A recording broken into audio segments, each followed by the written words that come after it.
This podcast will hopefully contain words or statements of obscene, pornographic, or immoral character.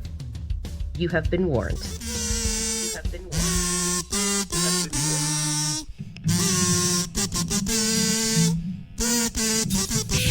been warned. 1, 2, 3. Welcome back. Welcome back.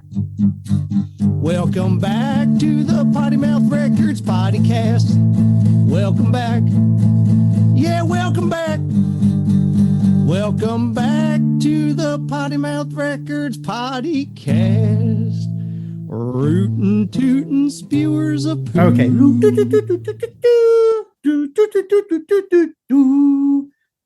There. It's fucking as good as it gets. Yeah. Fucking animals. Episode 15. Holy shit.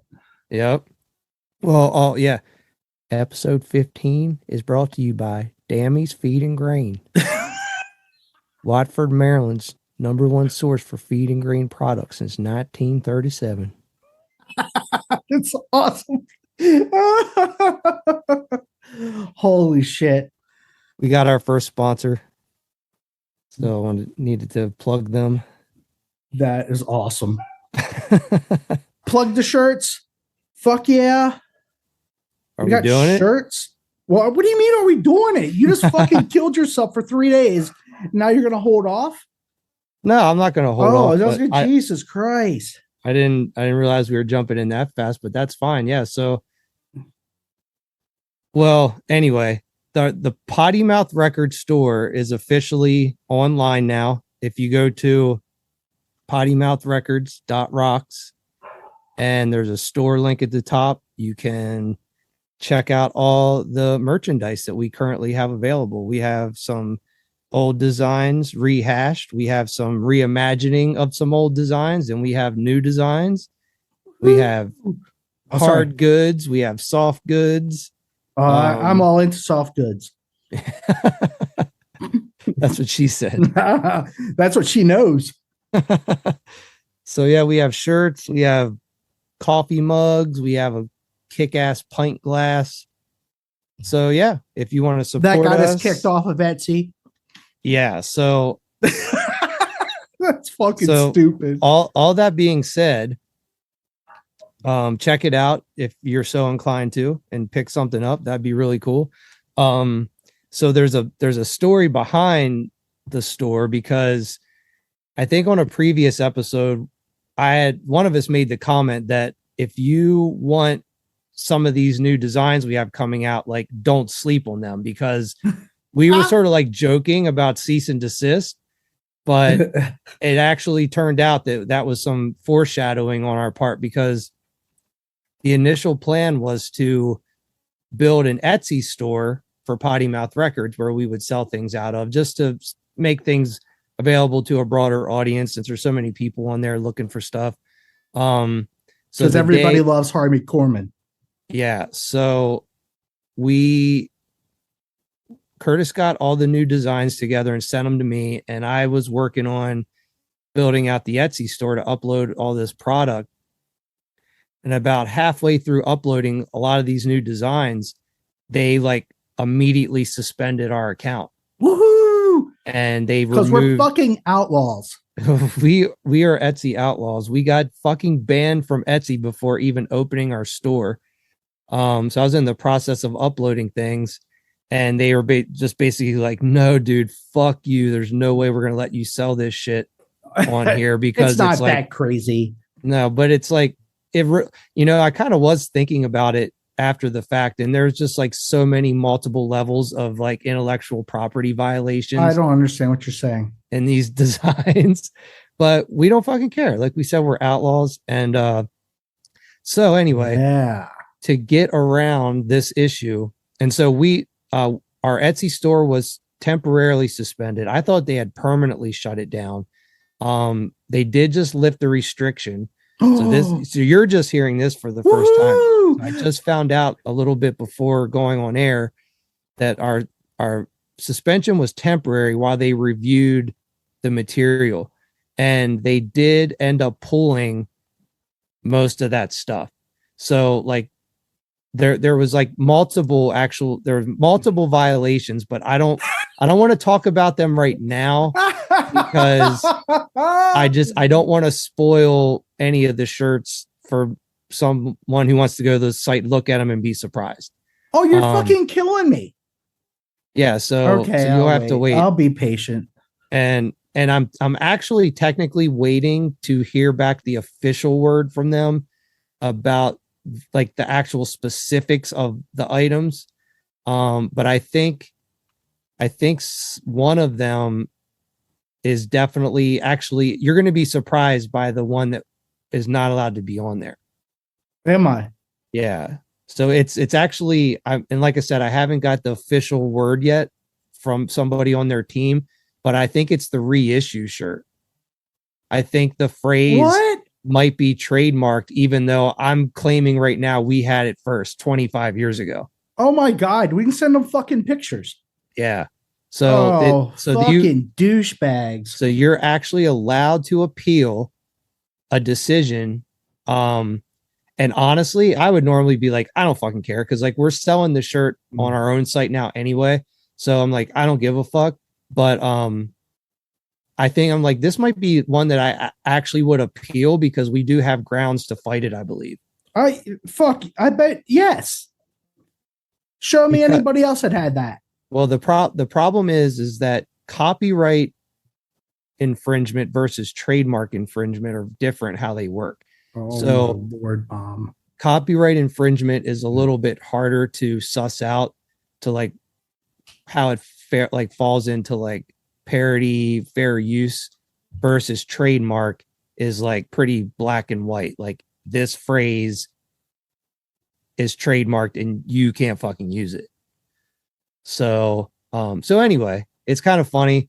We'll maybe pursue it if there's grounds to pursue it, but I would just have to go back and like I said, I don't know if that'd be something where we could fight it with images of original showing that we had this like 25 years ago, or if it doesn't matter based on if it's trademarked, it's trademarked and we can't do anything. That is ridiculous. But we'll just, like I said, but so just so people know, right now, just concentrate on the online store on our website because that's where pretty much most of the merch is right now. But eventually our Etsy store will be. And it's cheaper there.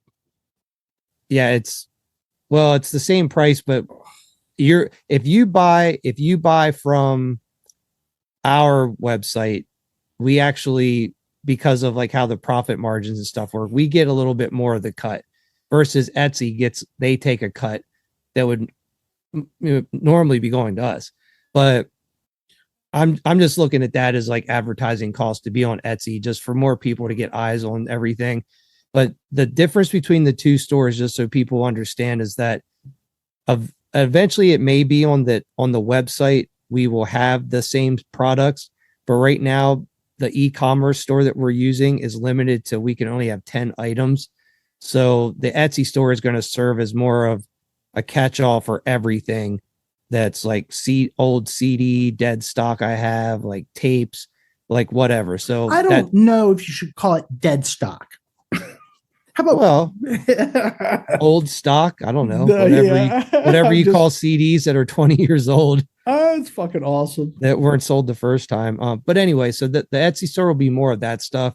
And then I think what will probably end up happening is now that we found out like how strict Etsy is on sort of like parody artwork and fan art and stuff. And I think that honestly depends on what it is too. I think it's like some things you can get away with, some things you can't. But bottom line, any borderline designs we come up with in the future that we probably can't put up there will just be on our website. So yeah, so fuck them. So anyway, we got banned before we even started. On something stupid. Yeah. On something that I think legally we don't technically own the phrase, but I'm still claiming we had it first. Yeah. Just like the misfats. Yeah, exactly. we're the kings of being the first of doing stuff that never follows through. How awesome is that? That makes me happy. Anyway. Yeah. So anyway, check out the store. We got some cool designs in there. Curtis already bought some of our own merchandise. Fuck yes. Me and the Daminator, we each got shirts. Fuck yes, I need it. Yeah, they're definitely cool. I'm definitely hyped on everything. I hope and everyone else digs I'm it. ready to fire our fucking brand. What is it? Our brand ambassador already. Oh yeah, because he pissed me off. Oh shit! Because I asked him to walk the fucking dog before we started podcasting. Yeah, and he was going to. And because I'm an asshole, I was making fun of his ringworm girl shorts that they were up and high in his balls. He had his shirt tucked in. He was looking like Roller Girl, and I had to laugh at it. And that ended up in me.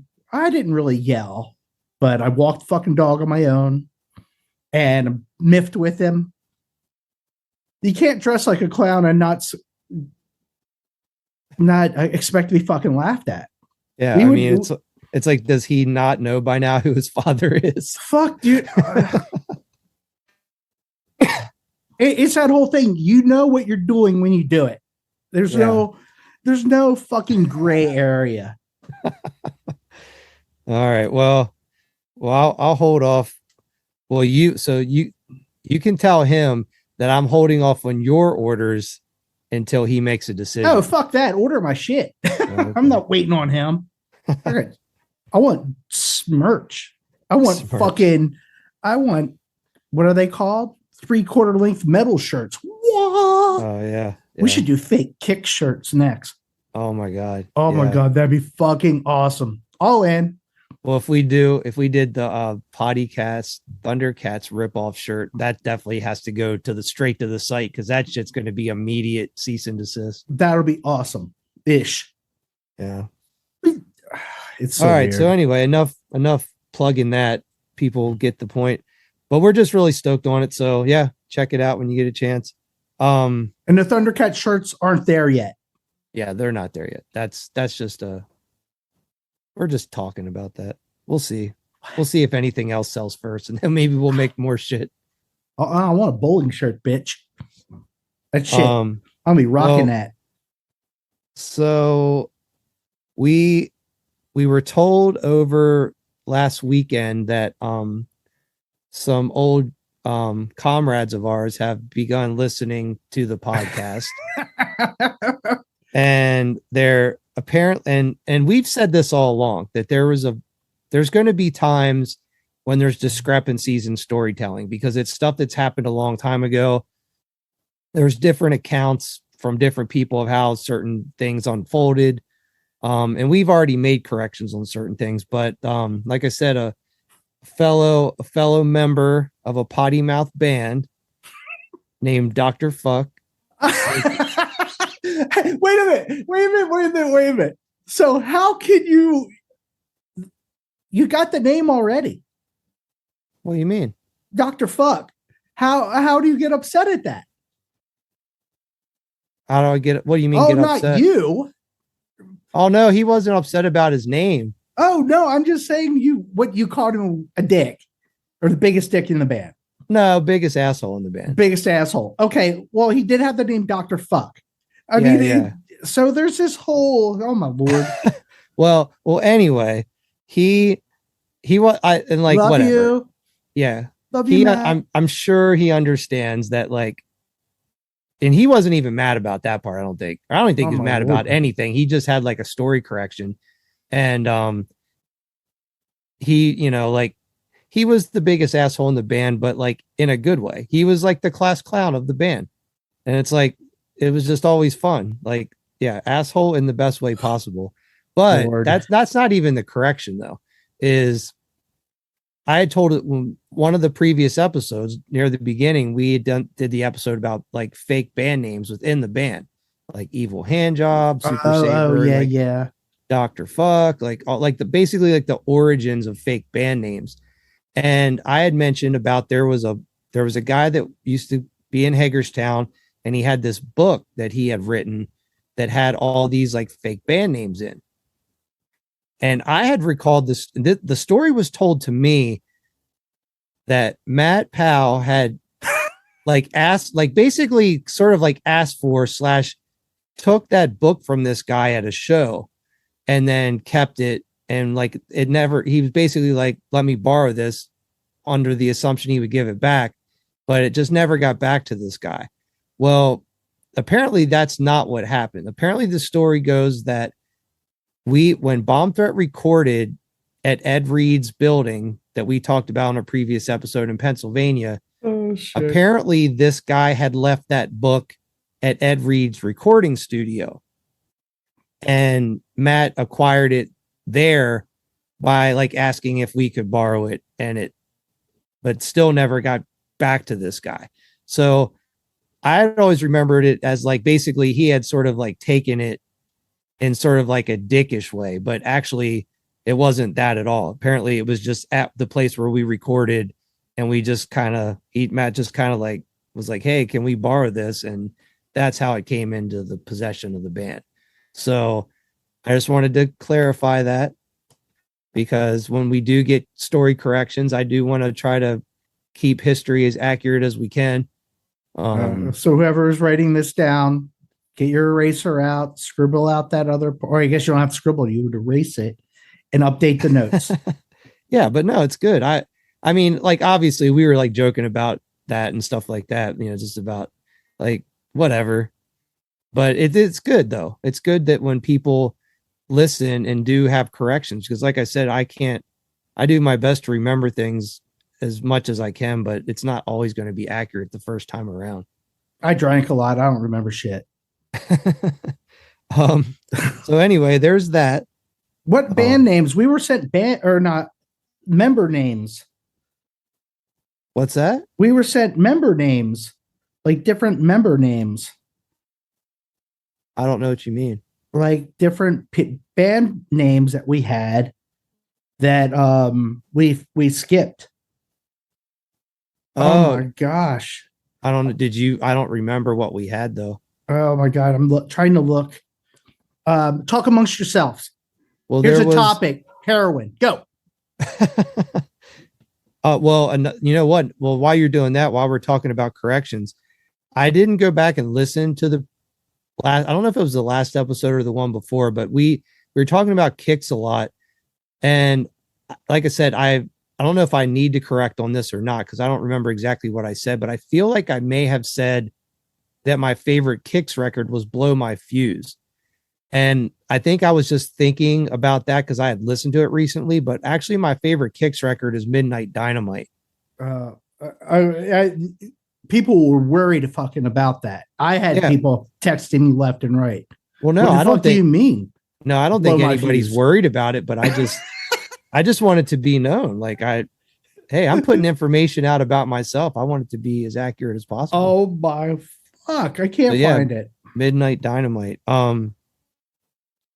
But so yeah, we had a lot of homework from, I feel like, the last episode. We gave ourselves a lot of tasks to complete, and I was pretty good. I think you may call me out on this, but I'm pretty certain I did all my due diligence and got all my assignments complete for today. Yes. Well, we will see, won't we? Yeah, I guess we will. We will fucking see. But before I start, also pretty stoked. 15th episode. We're doing it today on my birthday. Oh, fuck. I forgot. I even put it in my phone. I'm a moron. So birthday episode 15. And I also found out today that Paul number 1 and Boris from Boris the Sprinkler, we share the same birthday. That is fucking kick ass. So that's pretty fucking cool. I told him, I sent him a message on Instagram. I said, happy birthday to the rulingest guitar player of the rulingest band. Fucking love them. I wish those motherfuckers would go out of the Midwest. No shit. So we forgot Jet Screamer. Oh, that's right. Okay. Jet Screamer, who was Matt. And then Fred Slim Pickens. He was questioning that, and I don't fucking remember. No. And it said Powell was Slim Pickens. Yeah, I confirmed this. Remember, I sent that image because I sent an image from the Crazy Wax Stupo insert. Matt Powell was Slim Pickens on the Crazy Wax Stupo, and then he didn't become Dr. Fuck until Tons of Fun. Well, actually, I forget what his name was on the Natural Born Pervert 7-inch. So it is possible that he may have been Dr. Fuck on that, but I don't think he was Dr. Fuck until Tons of Fun CD. He would remember that better than me. I'd have to actually go look at which, speaking of Natural Born Perverts, when I went to storage a few days ago, because there's some 7-inches I was looking for, and I came across the Natural Born Pervert 7-inch, and I remember we were talking about matrix numbers on the inside of the record, right? So I pulled the record out and looked at it, and I was actually wrong about that. We never did put any cool matrix numbers on there. It's just like basically like PMR side 1 and PMR side 2. Oh, yeah. So yeah, we totally blew it. I think maybe we just didn't even know about making a cool message on there yet. Like, I know we talked about that it's cool when bands do that, but I don't know, maybe that wasn't something we had figured out yet. Obviously we didn't, because we would have definitely put something fucked up in there. I would imagine. I can't believe it was not there. But yeah, totally. Whatever. Yeah, whatever. Win some, you lose some. Loser. We did have the cool label though, that when you put it on the record, it looked like the guy flashing, because Dick was the fucking. That was awesome. Yes. I think that was Dave's idea, if I'm not mistaken. I can't remember that part either. Like shit like that. It's like, I remember that we did it, but I can't fucking remember like who came up with what ideas. Sometimes I remember shit like that, but most of the time, no. But so the other thing that we talked about last time, which was that Interstate Rock Festival with the tribute bands. Oh, so I decided to painfully watch that Kid Rock tribute band and that Bon Jovi tribute band, because I was like, I gotta see what this is all about. And dude, I have to say, as far as tribute bands go, like both of those bands are like pretty legit. Like if you and like let me preface all this by saying, if I wasn't clear enough on the last episode how much I fucking can't stand Kid Rock, let me reiterate that he is such a fucking piece of shit, and I fucking can't stand his music, and it's just like everything about that guy is just fucking cringy to me. And that being said, this tribute band, if you like Kid Rock and you don't have the money or the means to go see the real deal, like I'll give it to him. Like they pull it off. Like the dude like looks like fucking Kid Rock. Oh my God. They actually sound pretty good. And yeah, I mean, it's like if you are looking for a Kid Rock alternate experience, like these guys are kind of nailing it. I'll give it to them. Okay, so I have to ask, because this is me. Yeah. What are you comparing it to? Did you watch another Kid Rock concert with the actual Kid Rock? Well, I mean, as horrible as it is, it's like I've unfortunately seen Kid Rock shit in my lifetime. I wish I could like erase it from my memory, but inquiring minds wanted to fucking know, so I had to step in and do my due diligence. Yeah. No, yeah, totally. No, but like, you know, just like, I mean, I can't remember any specific time I saw like Kid Rock footage, but I mean, I know what he sounds like and what he does, and I fucking can't stand it. But this band like pulls it off. I would still never want to see it, but like I'll give it to him. Like it sounds okay.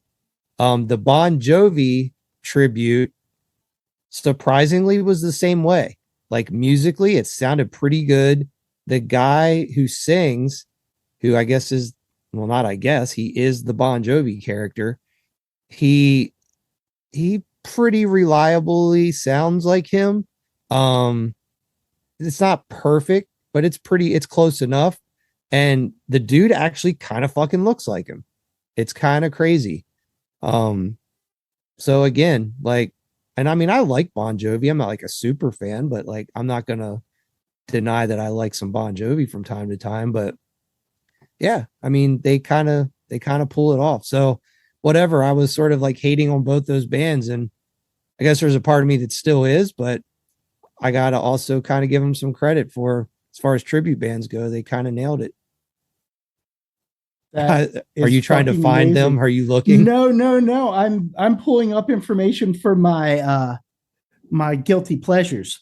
Oh, gotcha. Well, so the other thing that I wanted to also confirm, that to give you props, was about, you had mentioned about you thought you had saw Kicks or had seen Kicks at the Turner skating rink. And I linked that article up on the website. It's so fucking funny. This some dude interviewed Brian Damage Forsyth from Kicks, one of the guitar players, and he actually, one of the first questions that he asked him was something to the effect of, you guys have come a long way since the days of playing Turner skating rink. That's so awesome. So I thought that was pretty cool, because I didn't think there'd really be any way to confirm that. So that was cool. But then another little cool bit of information I found, Kicks related, was that the drummer Jimmy and the bass player Donnie, who we talked about last episode, who recorded the Voodoo Love Gods, those guys apparently had a band before Kicks called Fire and Rain, and they used to play Turner skating rink. I've seen fire, I've seen rain. Yeah, so I don't know what any of that sounds like, or what they were, if they were a cover band or what it was, but so yeah, that was cool. I just thought that was cool that you knew about them playing. I just remember it. I don't know why. It's just crazy. It's like one of those things that stuck out in my head. And then I guess really the final thing I have to report on my end, as far as homework I had to do, was I sat down and listened to all 1 hour and 10 minutes of the Twisted Sister re-record of Stay Hungry, called Still Hungry. How was that? It was fucking terrible. Oh no. Yeah, I always try to like think of like at least something positive about anything I'm gonna fucking shit on. But so the one thing I will say is that I get, it's cool that maybe it exists, just from the standpoint that if like, it's kind of like, I was thinking about the thing we were talking about with like you and Gavin, like you guys arguing about the different versions of Age of Quarrel. Right. So I was kind of thinking of it in that respect. Like, let's say there's some kid who the Still Hungry version from 2004 is what he hears the first time, and that gets him into Twisted Sister, that he goes back and like checks out the older stuff. Right. In that case, I'll give it some props. Like, if it can get some people into a band, like I'll accept that angle of it.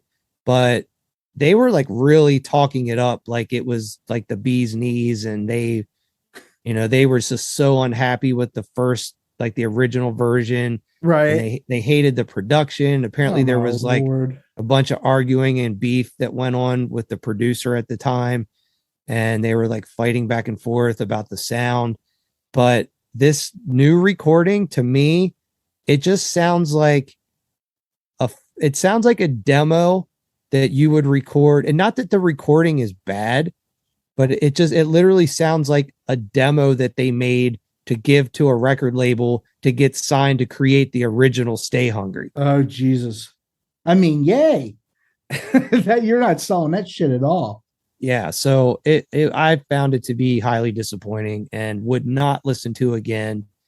It's just kind of like, it doesn't, more than the recording of the song sounding demo quality to me, it lacks the energy and spunk, and just, I don't know. It lacks the charisma and the feeling of the first one. Right.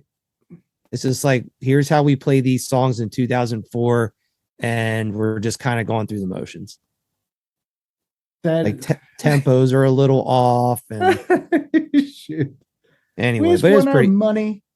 We just want our money. It was bad. So anyway, that's those are my stories, and I'm sticking to them for now until someone corrects me. Oh my God. I'm still reading whatever. What are you doing? I'm still looking at my guilty pleasures. Oh, I'm oh, listening God. to your ramble, but I'm like I know this. The one thing I was bringing up, I know has more. He has more shit, but it's not accredited to him in on whatever on the Wikipedia. So, but Well, I don't know what it doesn't I don't matter. know what's yeah. It I don't doesn't know what's matter. going to be worse is if you tell yours first. I think you need to go next because I've been talking for too long, but I just don't know how it's going to hurt our reputation by who goes first. Oh, I don't think it's going to matter. It's Because all I'm going down a rabbit hole of like outing myself on lots of shit, I think. okay. So, what was the rules of this game? There was shit that we could go back to now that we're older and listen to and not hate or be okay with, or Yeah. guilty pleasure. Like, I hated those guys were knobs, Yeah. but now it's okay. I Yeah, get it. yeah, I get it. Now I'm older and I get it. My broaden my horizons enough to get it. Yeah, maybe still not get it, but still giving it a chance. Yes. And then there's just the straight up guilty pleasures. Yeah. But I got to ask this question. Okay. Do we want to do the ice cream thing first? Oh, that's fine. Yeah. Are you Whatever ready? you want to do. Are you fucking ready? Well, yeah, we'll recap everybody on what that is. Okay. So the game was, I think it came away from our, if I had $1 billion, what would I do with it? And resurrecting and saving candy isn't up everybody's alley. So somehow we ended up on fucking ice cream trucks.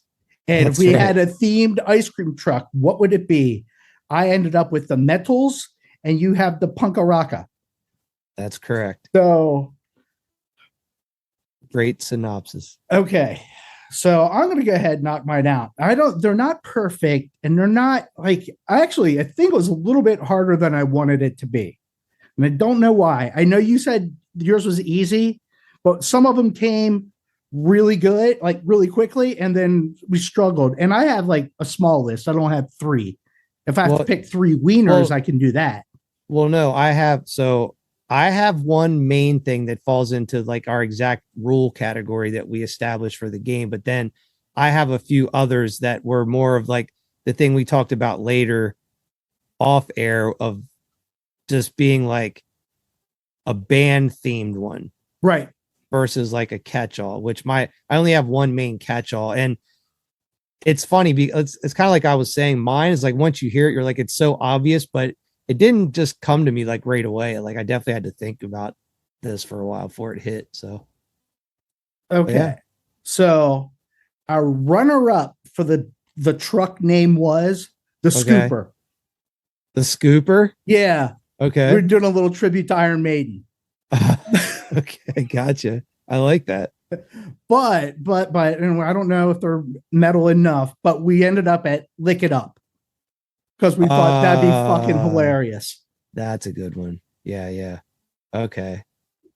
So wait, was that the second one? So you have a number 1? No, that was the number 1. Lick It Up was number 1. Yeah. Okay.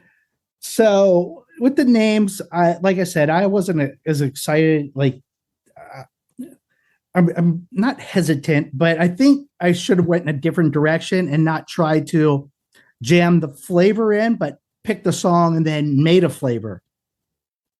Okay. But I didn't do that. Okay. So like we got Mint Chocolate Crew.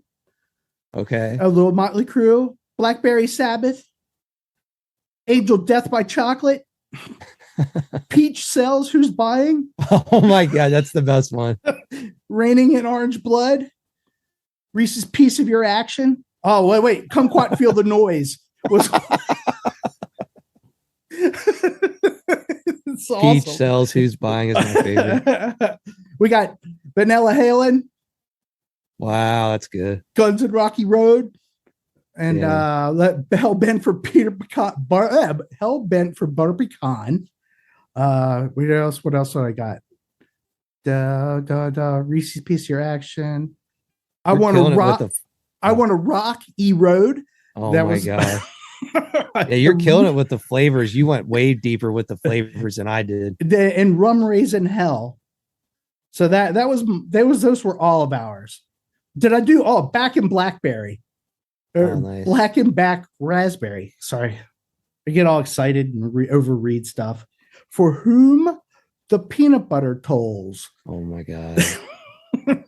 So I really think I should have just picked a song and then just made the flavor up. Like kind of build it that way. It'd been like a fucking stupid Ben and Jerry's version of it. So yeah, I think it's all great. Did you think of any branding for like what the sides of these trucks would look like? Because I'm envisioning like the Eddie's totally. head That was on an ice cream cone. Like it's Eddie's head as a scoop of ice cream on a cone, and he has like little arms and legs and a guitar. The Gene Simmons, there you go. For the Lick It Up, it's definitely what I was thinking. Gene Simmons' face with the tongue out, almost from the Hotter Than Hell record. Yeah. Is that right? Yep, that one. Like that's kind of where I was going. Well, and like I think good luck. Yeah, good luck with that business. Gene Simmons just fucking woke up from a nap when you fucking said that idea out loud. Oh my God, I know. He's gonna have we're gonna be able to buy a franchise from him. Yeah, it'll be awesome. Maybe like someone trying to steal my branding. Maybe we could do a collab with him. Oh my God, I'm good. You can. That's your truck. You can deal with Gene Simmons if you want to. I think I definitely could have went down a rabbit hole and just did a Kiss one. Like I think that would have been easy. Yeah. And I think I think the Black Sabbath could have been fun too. Like just go like straight down. But it was weird. It was trying to figure out how you wanted to approach it.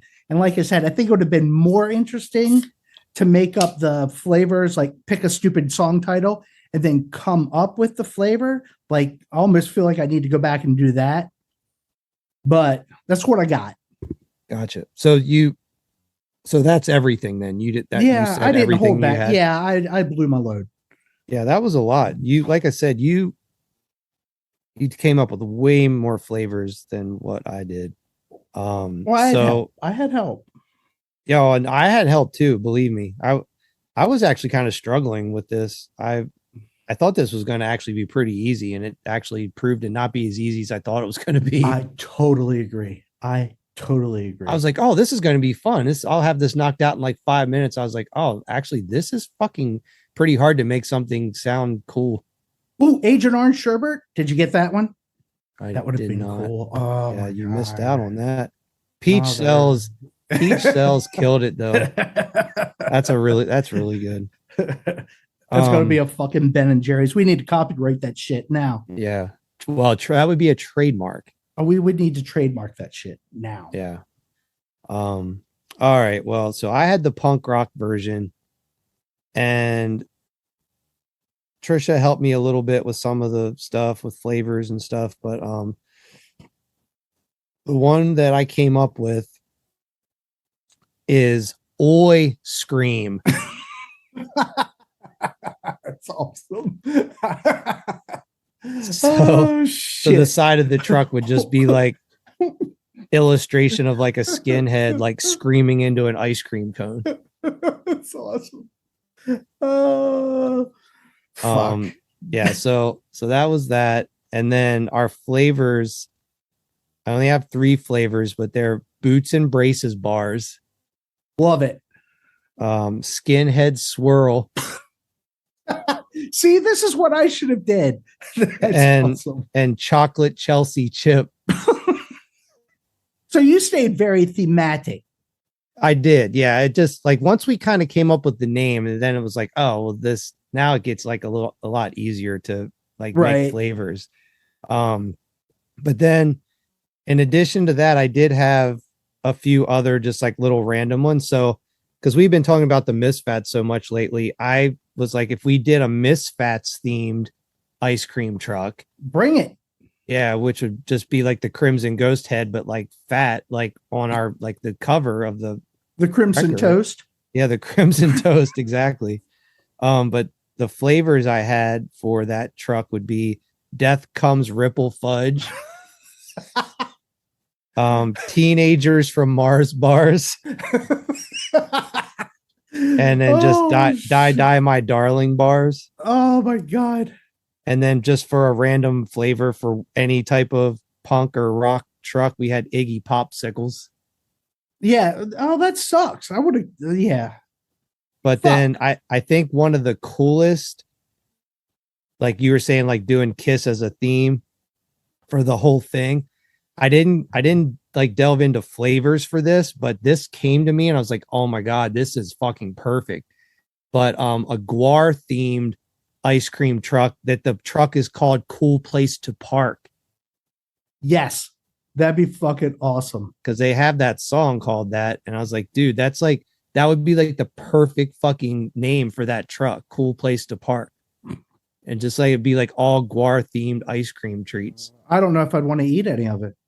No, I'd be scared. It'd be all like blood center Or popsicles with blood centers. Or other things. Bodily fluid driven The ice like creams. Odorous phallus Yeah. as a popsicle. But yeah, anyway, Oh that was my a fun experiment. I definitely enjoyed trying to think up some shit. But yeah. Oh my Cool. God. So That was fun. ours. So I have to thank Dammy because she stepped up and she was doing much better than I was. And the lick it up came at the end of the night. Like we were going to bed and it was like ping. Yeah. It was like, fuck, that was it. Because I was all down with the scooper. Like I thought that would be fucking awesome. And I could see Eddie on the fucking side of the truck. Yeah. That would definitely be another one where you would spend all the money to get the truck painted and shit, and like that shit would get shut down within a week as soon as you started driving around. The Kiss one would get shut down within 24 hours. Oh, Iron Maiden one might make it a little longer.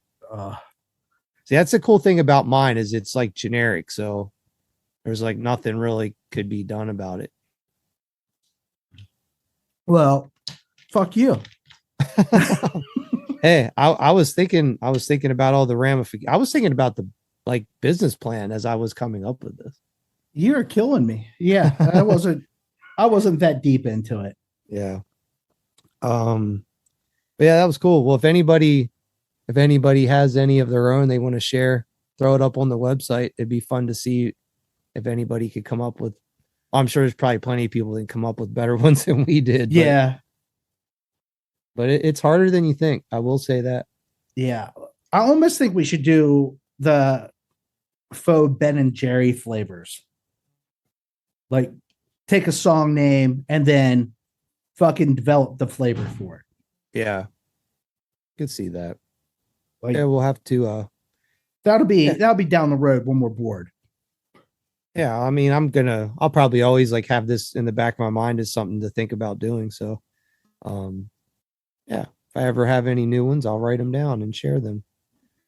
Aw. So did you want to move on to guilty pleasures? I'm scared. I'm scared of the ridicule. How many do you have? Well, I do. They kind of fall into like genres, I guess, but then I have some like specific bands of certain genres that I would say rank up on the like scale of I like them that much that I'll pull them out to actually mention them by name. Okay. I don't know if I got all that, but so you do. I will start and then you can jump in, or who knows, it might go off on a weird tangent anyway. Yeah. All right. This dude, I'm not even gonna lie. I've been like, I told Trisha the other day, I was like, she's like, have you still been thinking of your guilty pleasure bands? I'm like, yeah. And I started reading off the list of things. She's like, oh my God, that's a really good one. I forgot that you like that band. She's like, you're really gonna say all this stuff? I was like, yeah, I committed. I'm gonna put myself out there. So it is okay. Yeah. So I don't care. It's fine. Go for it, dude. So I am taking this. I mean, of course, I might have went a little bit different, but Burt Bacharach is one of a guilty pleasure. Okay. Because I like, there is so much shit that he's done. I think I first like kind of fell for him with the because he did the soundtrack to the original Casino Royale with Woody Allen and David Niven, the one and Peter Sellers. Okay. So, and who the fucking Tijuana, Herb Albert and Tijuana Brass was on that fucking soundtrack. And it's just a badass soundtrack. And then so I started listening to it, but he has like a ton of other shit that he's done that I like. Now I have to look at him because he's responsible for some Carpenter's tunes, I believe. I'm trying to find like, oh shit. Like, I don't have a list of his songs. Like, is it a list of written songs? Here we go. And you're going to be stoked on some of these. Let me see. Maybe not. Holy shit, I got to get a little bit deeper here. That's a really good. So I was very curious to hear your choices because Burt Bacharach is definitely the last thing I ever expected to hear, but I support it. What's New Pussycat? That's Tom Jones, right? Burt Bacharach wrote it. Oh, Burt no Bacharach shit. wrote it. Yes. I did not know that. Learned something today. He's got all these. And it's funny is he wrote Little Red Book, but I don't know it by Manfred Mann. I know it from Love. Oh, and they covered it a year later. That's how I know it. It's on the B-side of whatever the damn song was that they covered of Love. Oh, and that's an awesome cover. Alone Again. That damn cover is fucking awesome, and the original is awesome, and I can listen to them both, and it doesn't matter. Gotcha. That's cool. Well, it's funny you mentioned Tom Jones because that's not something I ever would have even thought about as one of my things, but like Tom Jones is definitely a guilty pleasure of mine. Yeah. He's on it. Yeah, that's good. And he wrote the Casino Royale theme. I'm looking because there was a bunch of shit. Like, I think it was either his birthday or something. And the podcast I listened to, the Tony Kornheiser podcast, they brought it up and started mentioning some of the weird shit he did. I'm like, fuck yes. Like, Raindrops Keep Falling on My Head from Butch Cassidy and the Sundance Kid. Yeah. Fucking awesome. That's Burt Bacharach. Yeah. It is just, it's crazy the amount of shit he has. So I'm looking. Yeah, this is boring. Don't wait. No, it's not boring. Backfill. Well, no, the one thing I was thinking of is that Trisha does his wife's hair. Shut the fuck up. No, I swear to God. Oh, now you get to tell him. Well, yeah, I mean, it's not. There's no underwear. Yeah, there's really no story to tell. She came home from work one day, or I think she texted me. She's like, "Guess whose hair I'm doing right now?" I was like, "I have no idea." She's like, "I'm doing the wife of Burt Bacharach's hair." I was like, "Are you fucking serious?" Awesome. Yeah, so that's kind of funny. So yeah, but he's got a bunch of shit, and I'm not going through. I'm terrible at reading and spitting stuff off. Yeah. So, all right, let's go down your path a little bit. All right. Well, I'm gonna go down my path in sort of like, I guess, chronological order, starting from like oldest to newest. But my first guilty pleasure, I would say, like, guilty pleasure genre of music, and I there are specific bands within this genre that I'm like extra hyped on, but overall, one of my big guilty pleasures is yacht rock. I don't know if I even know what the fuck you're talking about. Like yacht rock, like basically like what fuck, I'm like drawing a blank on fucking bands. Like George Benson and like Christopher Cross. Oh my god. Okay. Like Ambrosia, Hall and Oates. Oh my god. Like that kind of shit. Oh my god. That's magic there. So when do you kick that out? I don't know.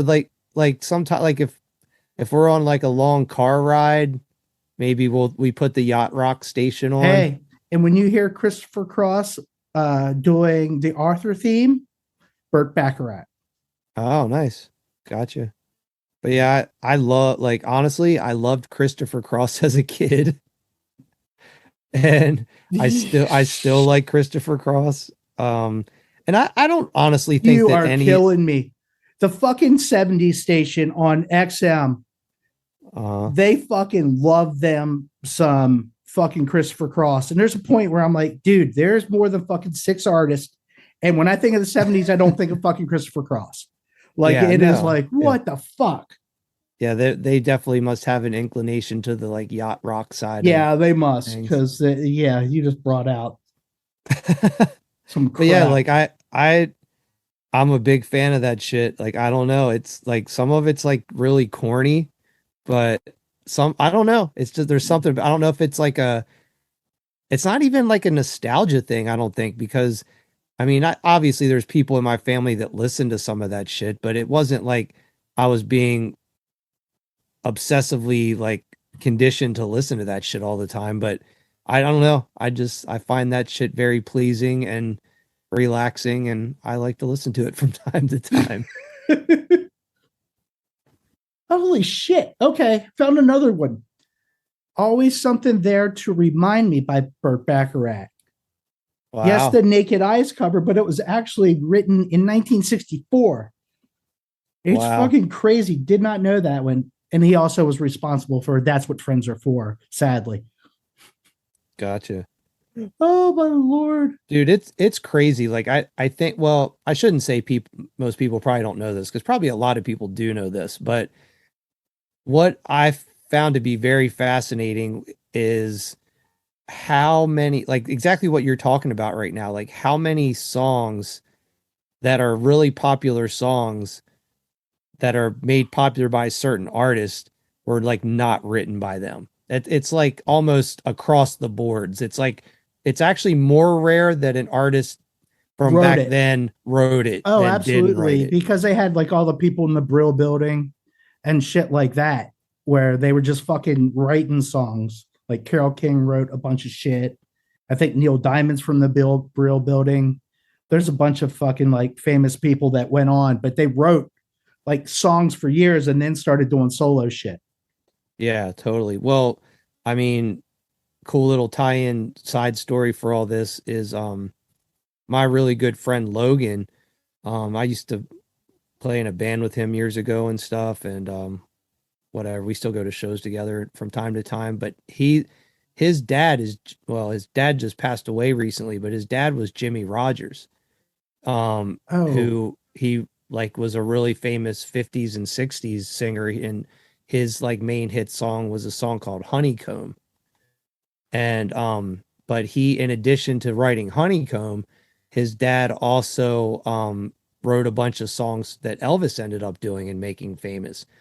And he was telling me that like basically, I mean, his dad made like a fuck ton of money off of the Honeycomb song, but just the songs that he like wrote for Elvis, like basically his dad like pretty much never had to work because of like the songs he wrote for Elvis in like the 50s. That is awesome. Yeah. So it's insane. Like he had his career was successful in its own right.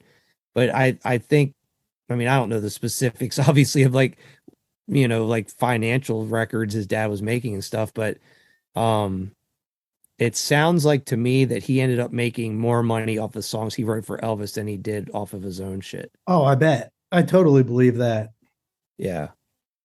So it's crazy. I mean, that shit was just happening all over the place back then. Yeah, I don't think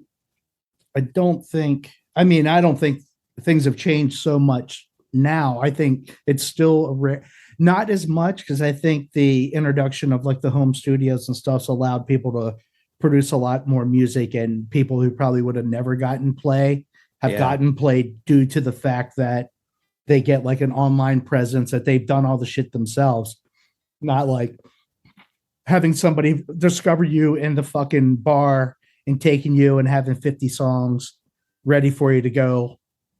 Yeah. So the podcast, I keep plugging my show, the Tony Kornheiser show. They do independent bands as their bumper music, so they don't have to pay for smart. Pay for rights to use it. Yeah. Like you send it in, they use you as a bumper, and then they put the whatever the two bumper songs are on, they're in entirety on the back end. So when the podcast is over, there's like another 5 or 10 minutes of songs that they've used. So people, but it was funny is you get a lot of like singer songwriters and stuff, but it drove me nuts. Is this they played this one girl and she got like a lot of pub and like everybody was writing in about how great it was. And I was like, I listened to it and I had to sing them to myself. Like I knew the song as soon as she started singing it. It was kind of orchestrated differently, but I knew the lyrics. Like they were like, just like, what the fuck? I know them. And they're all Waylon Jennings covers. They played her 4 different times and they're all Waylon Jennings covers. It's just fucked up. You're like, it's like, I know that. I mean, she did like a really cool version of them, but I was like, she didn't write that. She did not write that. That's funny. Yeah. Yes, I love Waylon Jennings, but that's not a guilty pleasure. I'm proud of that shit. Yeah. That's funny you mentioned just about like kind of like song royalties and shit like that. I was watching started watching some of the It's Always Sunny in Philadelphia podcast, and they fucking loves that show. Oh yeah, I love that show. I haven't seen the last couple seasons, but I watched up to like season 11 or 12, and they switched streaming thing, so I don't have whatever they're on now. But anyway, they on their podcast, they like will watch an old episode together and kind of talk about the scenes and stuff like that. And they were mentioned, it was like some episode from season 4, I think. And they were saying like this was like way before like people even knew about the show really, and it was like still kind of like underground, and like, you know, they weren't really getting that much money from the network and stuff. And they had this idea for one of the episodes. They wanted to add the Ghostbusters song, and they're saying that like to buy the license or whatever to use the Ghostbusters theme in this episode was like $80,000. And they like basically like blew through the budget for like that episode just like by getting that one song. Yeah, that's ridiculous. I can't even imagine. Yeah. So that's pretty crazy. Just like, that's really the first time I've ever heard someone actually say a number of like how much, you know, like a big famous song would like get, and like they probably just played like, I don't know what the episode is, but it's like probably literally a couple seconds of it or something. Right. Like it's in the background while they're talking or something. And that's what they were saying is like ASCAP and EMI is BMI and ASCAP is just so fucking expensive for the podcast that it wasn't worth it. Yeah. Like it was totally, it's like, and they had people like, they had they had like a mailbag theme, and then people started sending in their own mailbag themes. Yeah. And then it got topical and all off, but then they kind of opened it up, and when they switched over from a radio program to podcast, they opened the doors. It was like, if you got music we can use, you don't care if we use it. And it's actually, I mean, it's cool. So it opens you up to new stuff. Yeah. Yeah, that is cool. Well, it's funny, when the one time I took a cover song that I did and uploaded it to streaming, like there's like all this paperwork you have to fill out when you upload a cover song. Because you're allowed to do covers, but like you have to submit, you know, basically like, this isn't my song and it belongs to this person. And, you know, I'm not I'm not claiming that I wrote the song, and you have to fill out all these like forms and stuff. But then because I did this Tom Petty cover, and they actually basically, you fill out the paperwork, and when they upload the song, you essentially agree that if someone buys that song like for 99 cents or whatever, I think that like Tom Petty estate or whatever gets like 70 or 80% of that. Oh, Jesus Christ. Which, like, I mean, it makes sense. Yeah, I guess. But it's like, I was really surprised by the percentage. I was like, holy fuck, like, that's pretty gnarly. So, but zero zero is zero. So it's like, Yeah.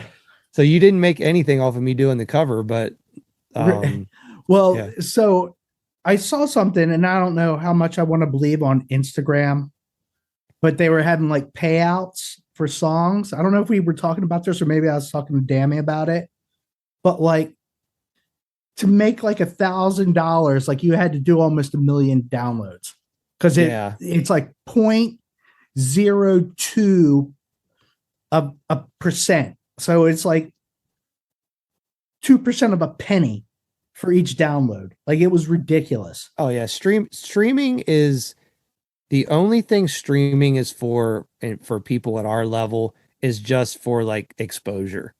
Like we will, like, you have to be like Led Zeppelin or Metallica to make money from like streaming, like Spotify and stuff like that. Like, and you know what's funny? What killed me more was, out of like all the platforms, I think Apple paid out the best, which blew my mind, because I figured they'd be the worst, because to me, I mean, between them and Spotify, I mean, who else do you use? Yeah. But it was just crazy. Kind of blew my mind. All right. So you ready for my second one? Oh, back to guilty pleasure. Yeah. Yeah. We're driving it back home. We cool. seem to go off of weird topics. That's fine. And this is really, so this is another one that came from the podcast, and I didn't realize how much shit of his I liked, and it was all weird shit that I'm not proud of. Well, kind of. Actually, I don't care. That he was involved with. Like he was a producer, Jimmy Steinman. So he was a producer for, like, oh my God, Air Supply, for what the fuck's his, Barry Manilow. He did Meatloaf Bat Out of Hell. Like that was his. Okay. Meatloaf was just the puppet in the front. The rest of it's all him. And when they started saying that, there's like I totally got it, because I'm way into like theatric and like the tough stuff. It has to be big and full and crazy. Yeah. And like his productions are all over the top. Like he did Total Eclipse of the Heart. So it was he did shit. What was the other one? He did like there's a Barry Manilow song that has this, it becomes this fucking swirling mess. And it's just fucking, it's like really strong and powerful for Barry Manilow. And like, I love it. I think it's like the song I like the most of his. I can't even think of what the name of it. And it's not on his list of shit. Like they got him accredited for other stuff, but I know he did that one too. I just got to think about it. I know it's lame. And he also did, well, besides Bat Out of Hell, he did Bonnie Tyler. Now I got to look, but it's just so crazy. Yeah. My grandmother loved Barry Manilow. She had Barry Manilow cassettes in the car. Yeah. She was all about Barry Manilow. Let me see. He did Rhythm and Weep, which I don't think is a great song of Barry Manilow's. That's not one of mine. But like I said, he did Total Eclipse of the Heart. And then oh my God, more Bonnie Tyler. It was just one of those weird ones, but it was like the songs, like these songs that I'm seeing on Wikipedia aren't the songs that I think of when I think of him. Gotcha. And now, of course, I can't think of the fucking what do you want to call it? The stupid Barry Manilow song. So now I feel really unprepared. Yeah, dude. You've been looking at your computer screen a whole bunch. You thought I was going to be ready more, and I wasn't. Yeah, Making Love Out of Nothing at All is the best Air Supply song ever. And yes, it kicks ass. Yeah, that's a good song. Don't fucking pick. No, I like some Air Supply. I'm not opposed to that shit. Oh my matter of fact, like I didn't have any of that kind of stuff on my list, but all that type of 80s stuff in that vein, I love that shit. Okay, but I will say that I will do anything for love. That's not on my list of Jimmy Steinman songs I like. No. Holding Out for a Hero? Is it because you don't like, if someone other than Meatloaf did that song, would you like it? No, that one's just not, that one's not for me. Yeah. You're just not going to like it no matter what. Yeah, that was just not going to happen. Gotcha. All right. Okay. Bring it. All right. Well, so I guess my next I have more specific bands for this one, but a genre of music that I would say that the bands from this era that I liked at when it actually came out was a very, very, very small list, and most of it I couldn't stand. But now that I'm older and just I don't know, I have different taste or whatever, there's a lot of this stuff that I do like more now. And I don't really know what the genre would be considered. I guess just like generically, I will say alternative rock or just like radio rock from like the 90s and early 2000s. Um, but like for example, a song that I actually did like from like back when it came out that was definitely like a guilty pleasure song. And I admittedly don't know that much about this band, but I do like a couple of their songs is a band called Gin Blossoms. Do you know who that band is? I know the name. What's the songs? I'll know them when you say the songs. Yeah, so the one song that I really liked when it came out back in the day, it was Hey Jealousy. Oh yeah, that's not a bad song. Yeah, so but like that was just Oh yeah, I would never listen to it then. No. yeah, these were bands that like I definitely like if I would hear the song and if I was like with someone, I'd be like, this shit sucks, but I secretly like liked it. Because that's how much of a dork I was. I was like, I'm so punk, I can't admit to like liking something like this. But to be fair, I really did only know like maybe like that song then. But that's a band that I do like some of their shit. Another band Well, do you go through now? Do you listen to the whole catalog, or you just accept the popular songs? Well, like let's say, we have, I don't know, like if we have an alternative rock radio station on in the car that's just like a generic station and one of their songs comes on, I might be like, oh, that sounds like the Jealousy band. And then like it might be, and I'd be like, oh, this song's kind of cool too. Like whatever. So like if they're playing like a weird B-side or something. Um that is fucking awesome. Yeah. So another band in that realm, this is a band that I've also liked since they came out, and this one is, I think, probably a little more offensive than the Gin Blossoms. And when I say this, when you'll actually probably be like, "Oh fuck, I forgot you like that band," but is the Spin Doctors. Oh, I fucking hate them. Oh my god, and it's already stuck in my fucking head.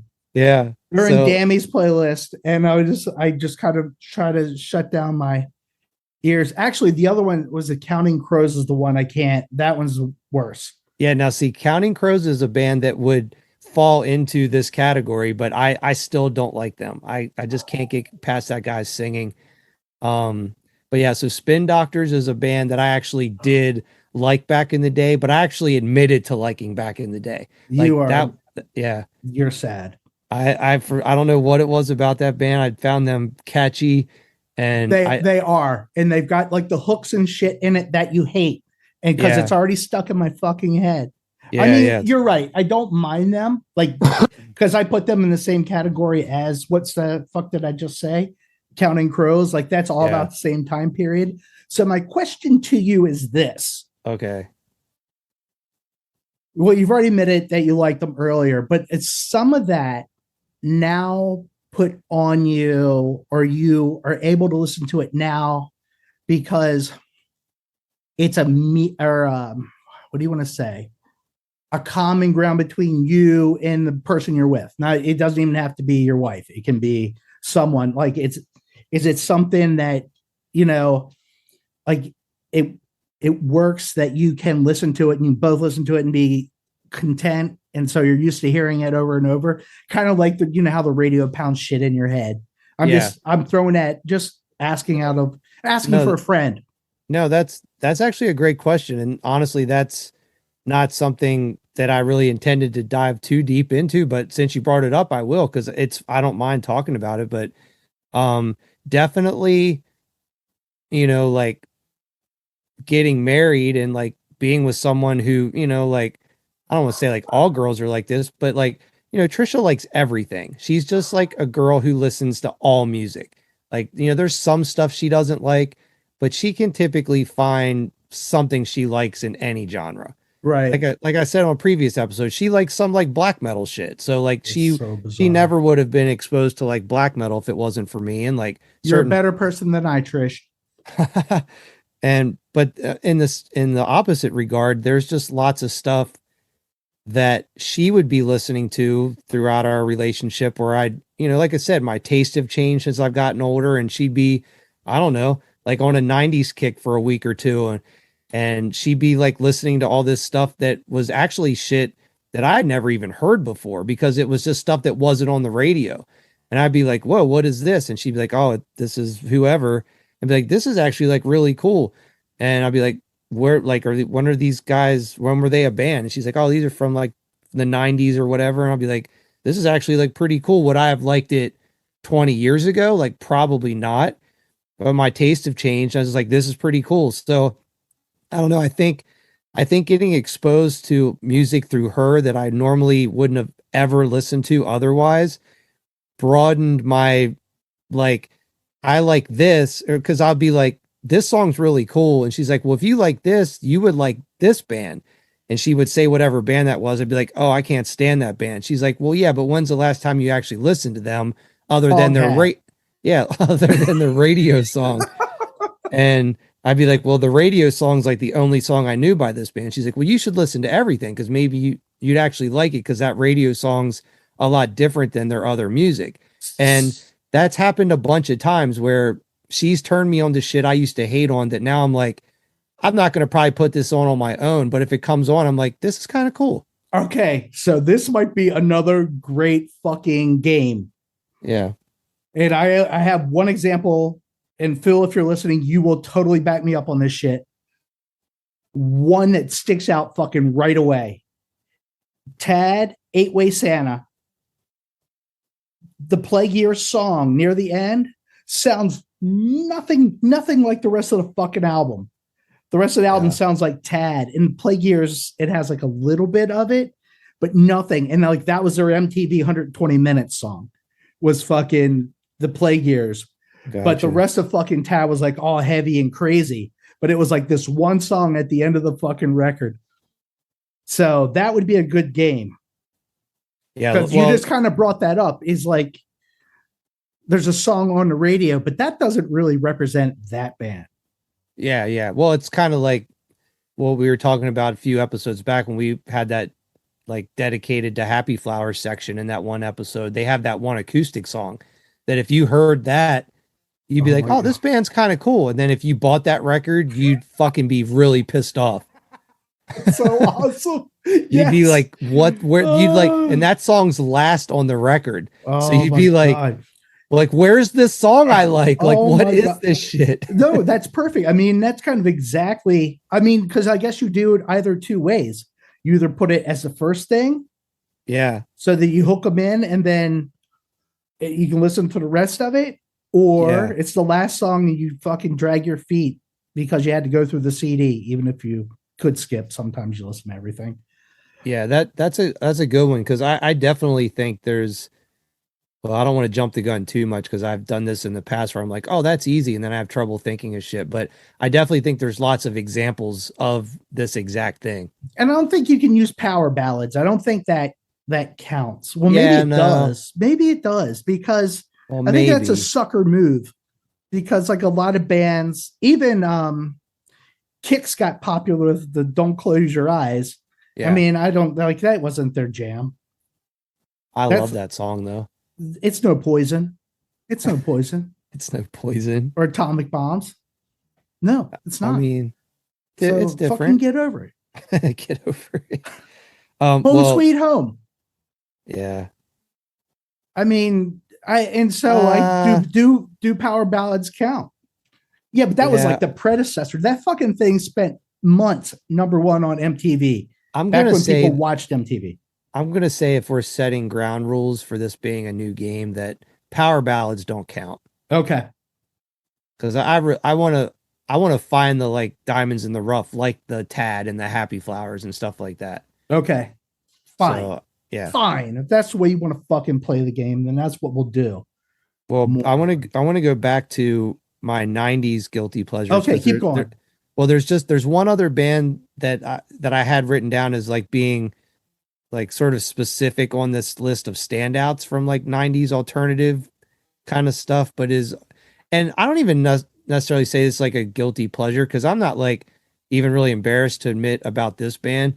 Because I know they kind of have like punk rock roots and stuff anyway, but still they're a guilty pleasure band for me. But I really, I'd say out of all these bands I'm mentioning, this band is the band I like the best, probably from that era, is the Goo Goo Dolls. I really like the Goo Goo Dolls a lot. Do you? Yeah, I do. I'm just smiling at you. Yeah. I don't know if that's what I was expecting. I was expecting like Alice in Chains or something like that. No. And no, the Goo Goo Dolls. Yeah, I really like the Goo Goo Dolls a lot. I think they're a really fucking awesome band. Do you? Yeah, I do. I believe you, Ish. Like, I think their songs are really catchy, and I really like his vocals a lot. And I think their recordings are always like, I feel like they're a heavier band than they've been determined to be based on the route they take or that they've taken. Like they're sort of pigeonholed as like radio song band, but like I don't know. Like I think that they fit that genre, but I think they also they're like heavier though too than a lot of bands that are on the radio. I do. I like them. I'll admit it. That I am a Goo Goo Dolls fan. Oh my God, that's funny. And I'm familiar with, like, I'd say out of all the bands I mentioned, I'm definitely more familiar with their catalog. Like I actually like know a lot of their songs. Like not just hits. That is well, you're a better man than I. I live in a fucking shell.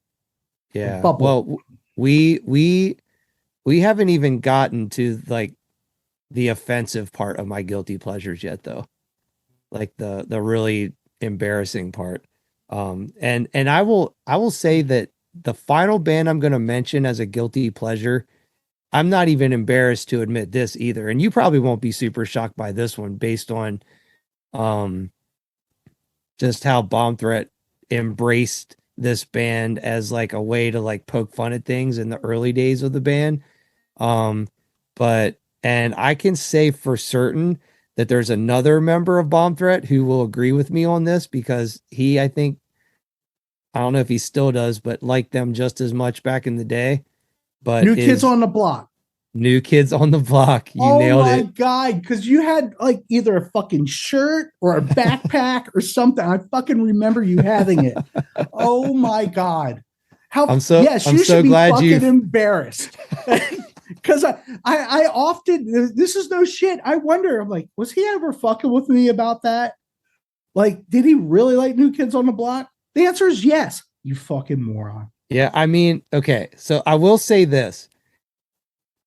There might not be another band that I listen to that I simultaneously genuinely like and also like ironically equal amounts. It's like I understand that it's almost like a gimmick to like say I like them because I think it's funny. That's what I thought it was. Yes. But I do actually also like their music. I don't know. Oh my Lord. Yeah. I'm trying to think of, well, no, because that's not a, see, Duran Duran would be my pleasure in that way, but I don't think that's a guilty pleasure because I fucking have always loved Duran Duran and have never had a problem with it. Yeah, Duran Duran's awesome. We're actually going to see them in September. Oh, why did you have to say that out loud? Why? Because I might have said no to the Dammy. Oh, she wanted to go and you said no? Yeah. I might get in trouble. Nice job. Way to fuck that up for me. Hey. Doing the podcast is a way for you to learn to broaden your horizons. Oh my God. I mean, it's cool is she's kind of opened me up because like my favorite Duran Duran song is The Chauffeur. And I think it was because when I was a kid and they had their little video album, it was the first time you got to see two girls make out on screen. and I was pretty happy about that. So but for some reason the song always hooked me. But then there's like been awesome covers of it, like the Deftones did a really good one. She has another one by somebody else I don't remember, but like that's in my playlist because it's just a fucking cool song, and like, apparently it's hard to fuck up. But Yeah, I'm actually not familiar with that song. I know a good bit of their material. I'm sure if I heard it's the it, I'd be last like, song on Rio. okay, I do have Rio, so I'll have to check it out. But well, a cool story about Duran Duran. Um, Cowboy Carl way into Duran Duran as well. oh really? Yeah, we both into it. Yeah, That's cool. That's definitely like not a band I would necessarily think he was into, but I don't know. I kind of can see that. Trisha, she did some lady's hair years ago who was like I don't know what she was. She's basically like a general manager of like maybe a hotel downtown or something like that. And it happened to be the week that Duran Duran was playing San Diego. This was like, I don't know, like shit, like 12 or 13 years ago or something. But she told Trisha that that's the hotel that she worked at is where Duran Duran was staying. And she knew, and Trisha loves Duran Duran. It's like one of her favorite bands, like from teenage years and stuff like understandable. that. Yeah, yeah. Like she had like posters of them on her wall and Hands shit like up, that. hands up. Yeah. I So did. she My uncle thought I was a little crazy. she went to the show, or was going to go to the show, which was on a Saturday, I believe. Or no, or wait, I forget. I think maybe it was the day of the show. They went downtown early because this lady told her what time they've been hanging out at the bar during the day. Oh, that's awesome. So Trisha and a friend of hers went down there at like 5 or 6, like a few hours before the show started.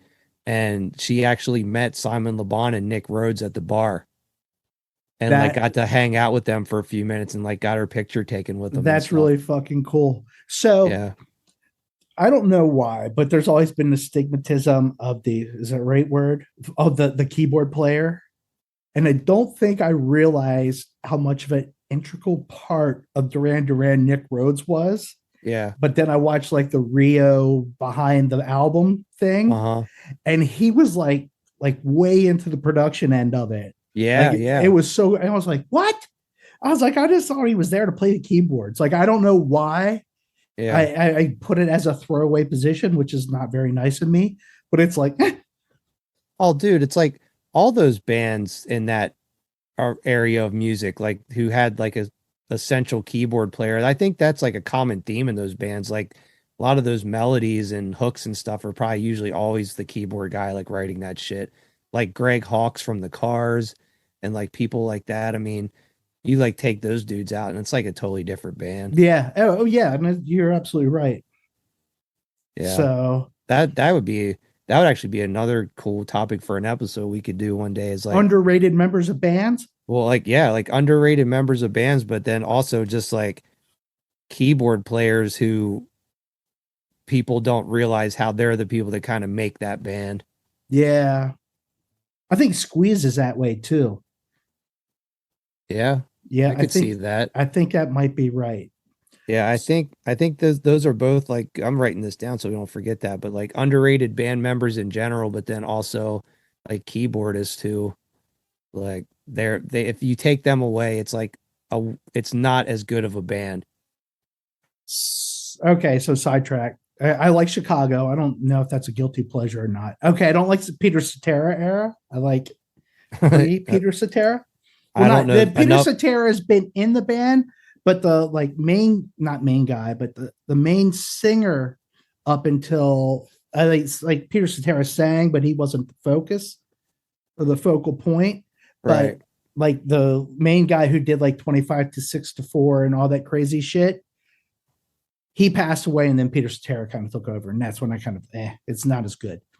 Gotcha. But those guys, the only original members in fucking Chicago got inducted into the Hall of Fame, the horn section. Oh, really? Yeah. Fucking horn section went. Why just them? Those were the guys that I guess stuck around, and They just kept cycling in people in and out, in and out, and like when they were the constant. Gotcha. So basically, they're like, you scab members aren't getting fucking inducted. No, they went. No, I think the scab members went in too, but like they were the constant during the whole thing. It was like it was the horn section. It was. Gotcha. It's just so crazy to think about that. They were That like was the the original anchor. members. Yeah, that was the anchor of the band was the horn section, which is so fucked up. Even when Well, they didn't rely on the horns like in the 80s and stuff. Like they were there and held it together. This is see, that's a whole nother avenue we could take on a topic as well is, and maybe we kind of already did this to a certain extent, but I mean, we've talked about bits and pieces, but just like bands, I don't know, like, I guess the first thing that comes to my mind is like bands that it was acceptable to continue with when a core member has like passed away or quit or something. Oh, Like for example, and I'm not throwing any shade at this project because like I don't know enough about it to like really comment one way or the other, but just like how Queen started doing the thing with like Paul Rogers and now they do the thing with the Adam American Idol Levine. guy or whatever. I don't know. It's like I guess there's a part of me that feels they have the right to continue the band, but it's like, how do you, and I know not that you ever replace Freddie Mercury, obviously, but it's like, I don't know, are there some bands that can pull that off and some bands that should leave it alone? I guess. I think we do that's topic for next week. I don't Yeah. think we even you stop with your examples. Yeah. Because I I don't have know, a like, couple already kicking. yeah, there's a lot of those actually. And I feel like for me, there's some that it was an equal trade, and I think the band kept firing even with a different singer, but then there's times where it's just like this just shouldn't have happened. Right. Yeah. Like I said, not that they didn't have the right to do it, but just as a fan, it's like I think, yeah. And then some bands who did it, it did prove to be a mistake and they should have stopped. So yeah, Okay. like you said, we'll stop. We'll We'll stop stop there. on that one. Yeah, I'm Um, writing it down on my phone. Sorry. yeah, but I think that'd be a fun one to talk about because I have I can think of a bunch right now that I would be excited to talk about. Um, and I don't know, I think that's one that I think would be interesting for people to join in with as well. Yeah. That would be a good one to post up on the website and have them ready for next week. Yeah.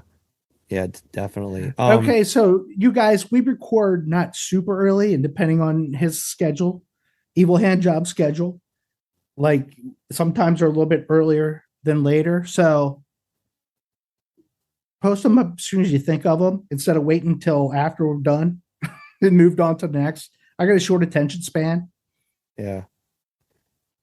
Yeah, maybe it would be a good idea. I'll try to look into setting up a section of the website that's separate from the like episode compendiums where it's like here's like what we're going to talk about next week. So it's just like a little blurb. Oh, that would be, yeah. Like a preview, episode preview.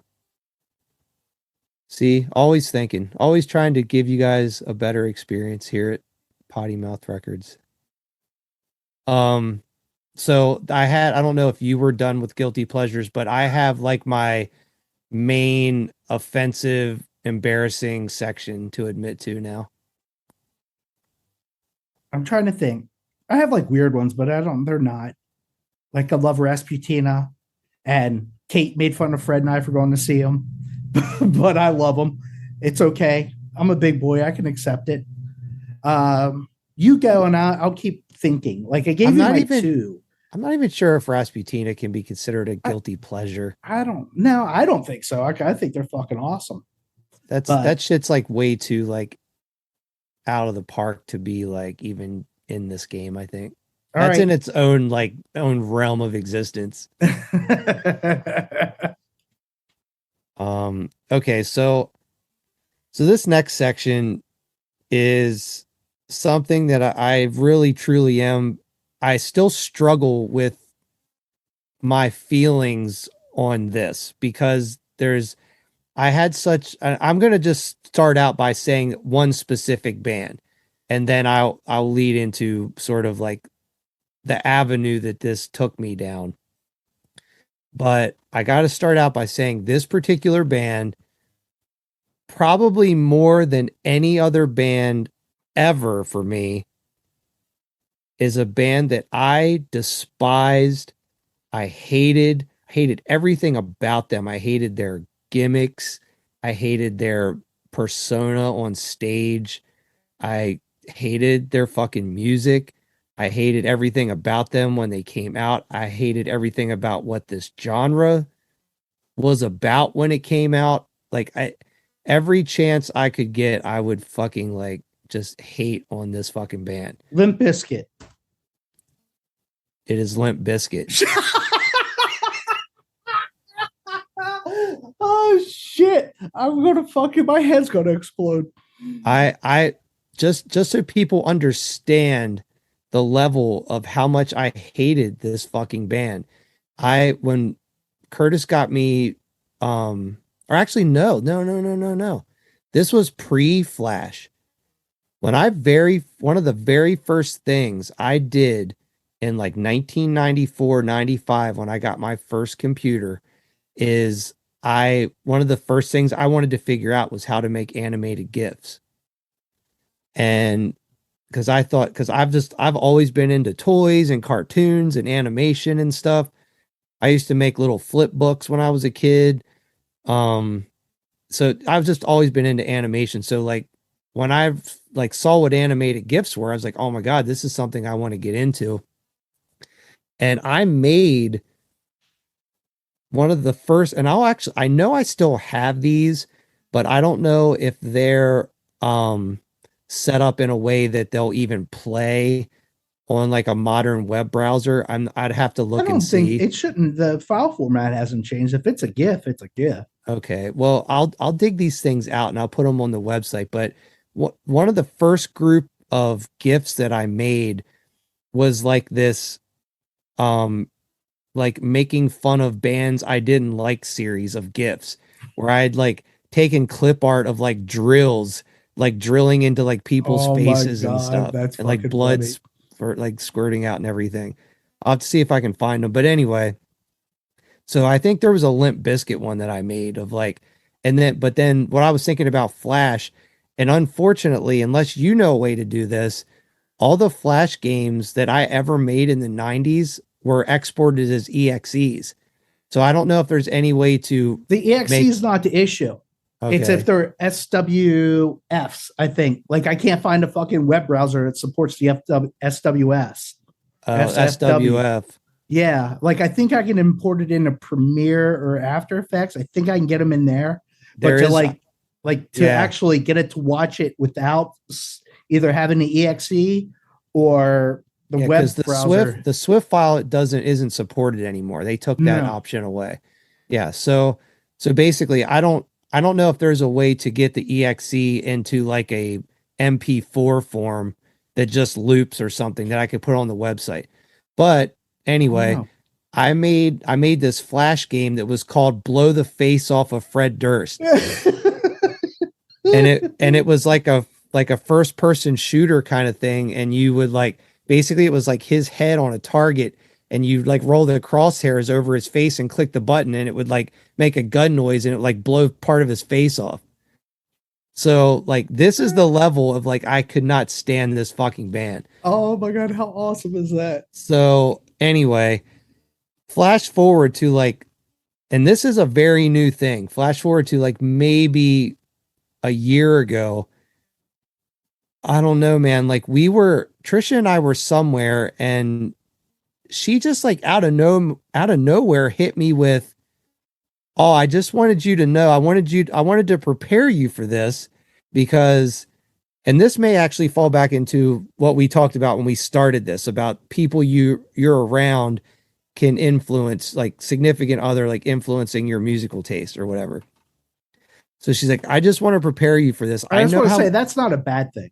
It's Yeah, not no, a bad thing at all. no, totally. It's more 9 times out of 10, it's worked out in my favor that she's exposed me to something. But yeah, she's like, we were just like riding in the car one day and she's like, I know you fucking hate this band, but I just want you to know that I'm a Limp Bizkit fan now and I will be playing them in the car from time to time. Oh my!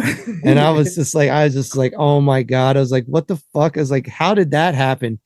She's like, because Trisha likes a lot of hip hop and stuff. And, she does like some metal. So I think getting into them was like a crossover sort of thing for her. Like, so she's like, I like Limp Bizkit. You're just going to have to deal with it. I'm like, oh my God.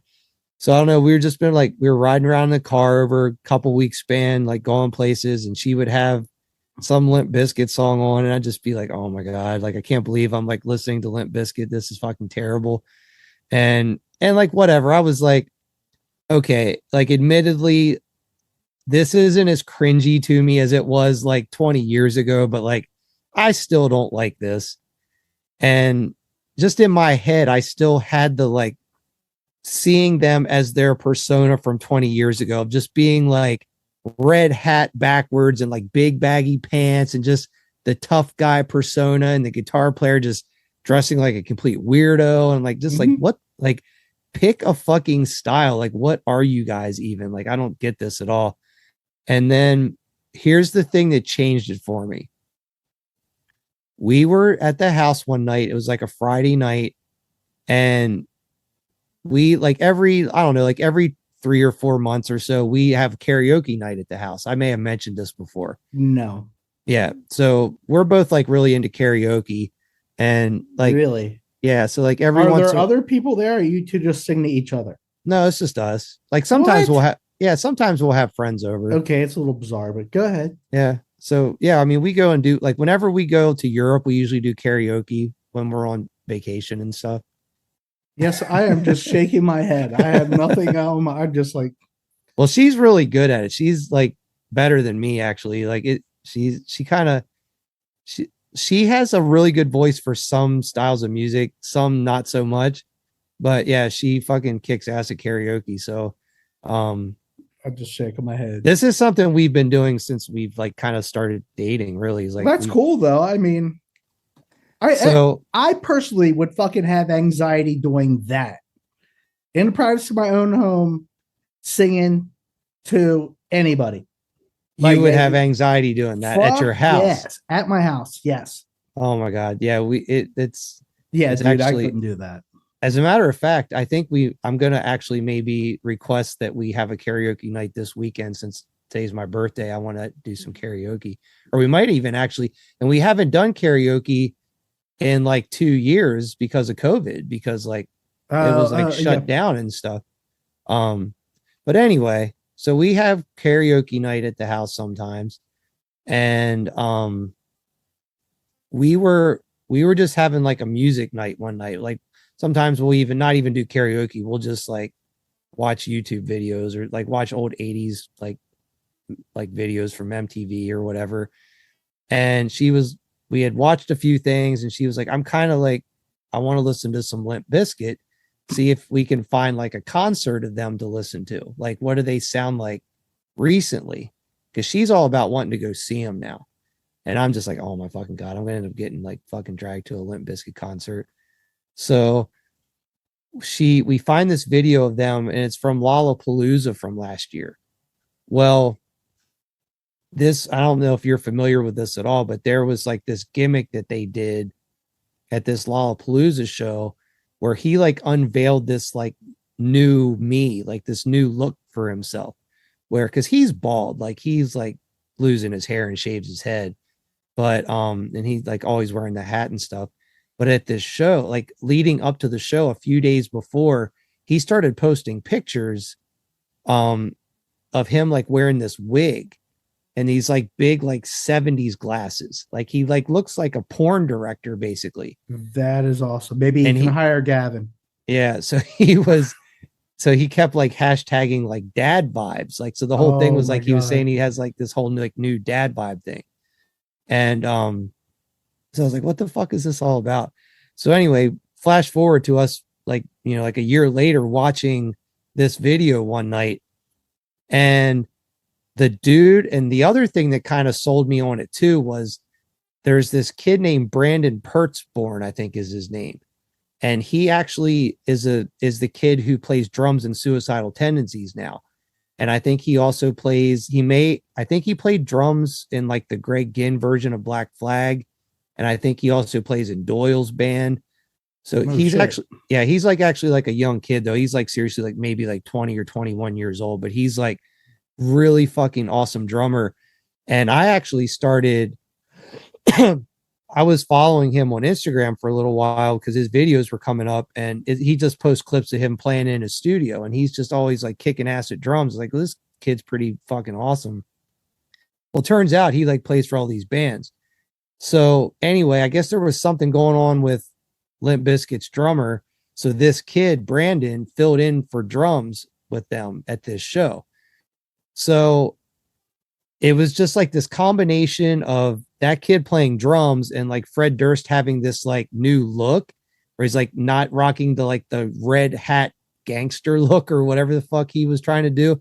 And like even his whole stage persona is like different now, where he'll like he has like this dad vibes thing, and it's like everything's like mellow, and like he like whispers between songs. He's not like screaming at the crowd like come on motherfuckers and like all that kind of shit. It's like he's super stoned and goes out and performs. And like, I don't know, dude, there was just something about his new vibe and like this kid playing drums. And I don't know, there was just something that like clicked for me finally. And I was like, I don't know, dude, like I kind of like maybe see them in like a different light now. And ever since that night, like I said, this was like maybe 6 to 8 months ago or something, it has been like, I'm listening to him a little bit more. Oh my God, that's in the car, crazy. And I'm like, I still would say I don't like love them, and there's still lots of songs I think are filler songs, and I don't love them at all.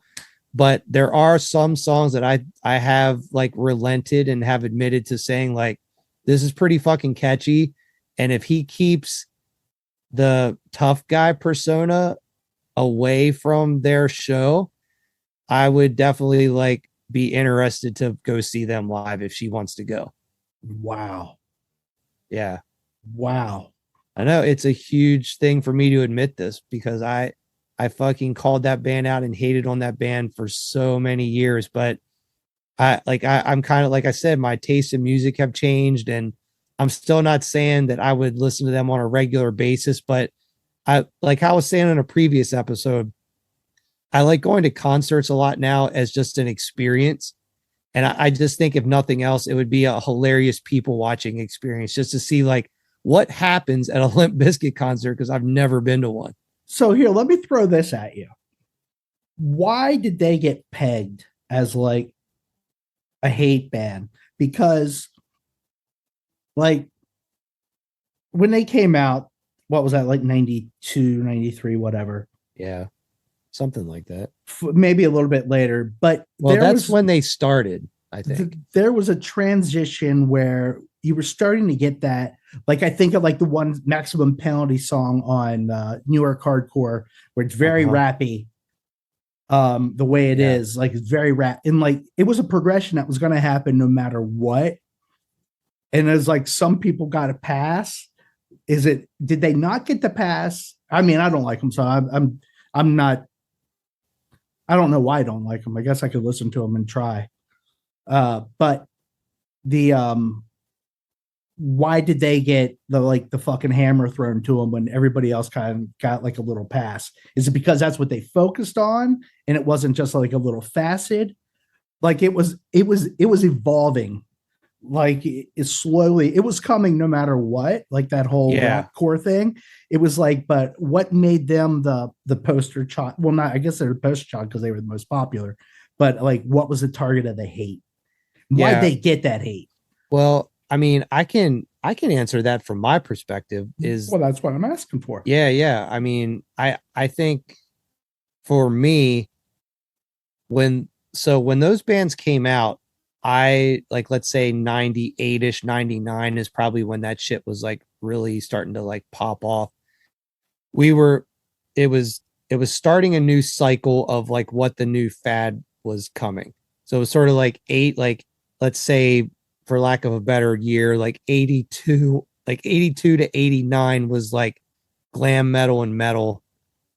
And they fucking, the record labels drug that shit and fucking squeezed every dime out of that they could. So then it was time to reboot. And like, what was the next thing that was going to make a shitload of money? That was grunge. That went from like 89, let's say, to 94ish, 95, 96 maybe. And then, that fucking cash cow is dead. What's the next cash cow going to be? And that's when all the fucking new metal shit kind of came in.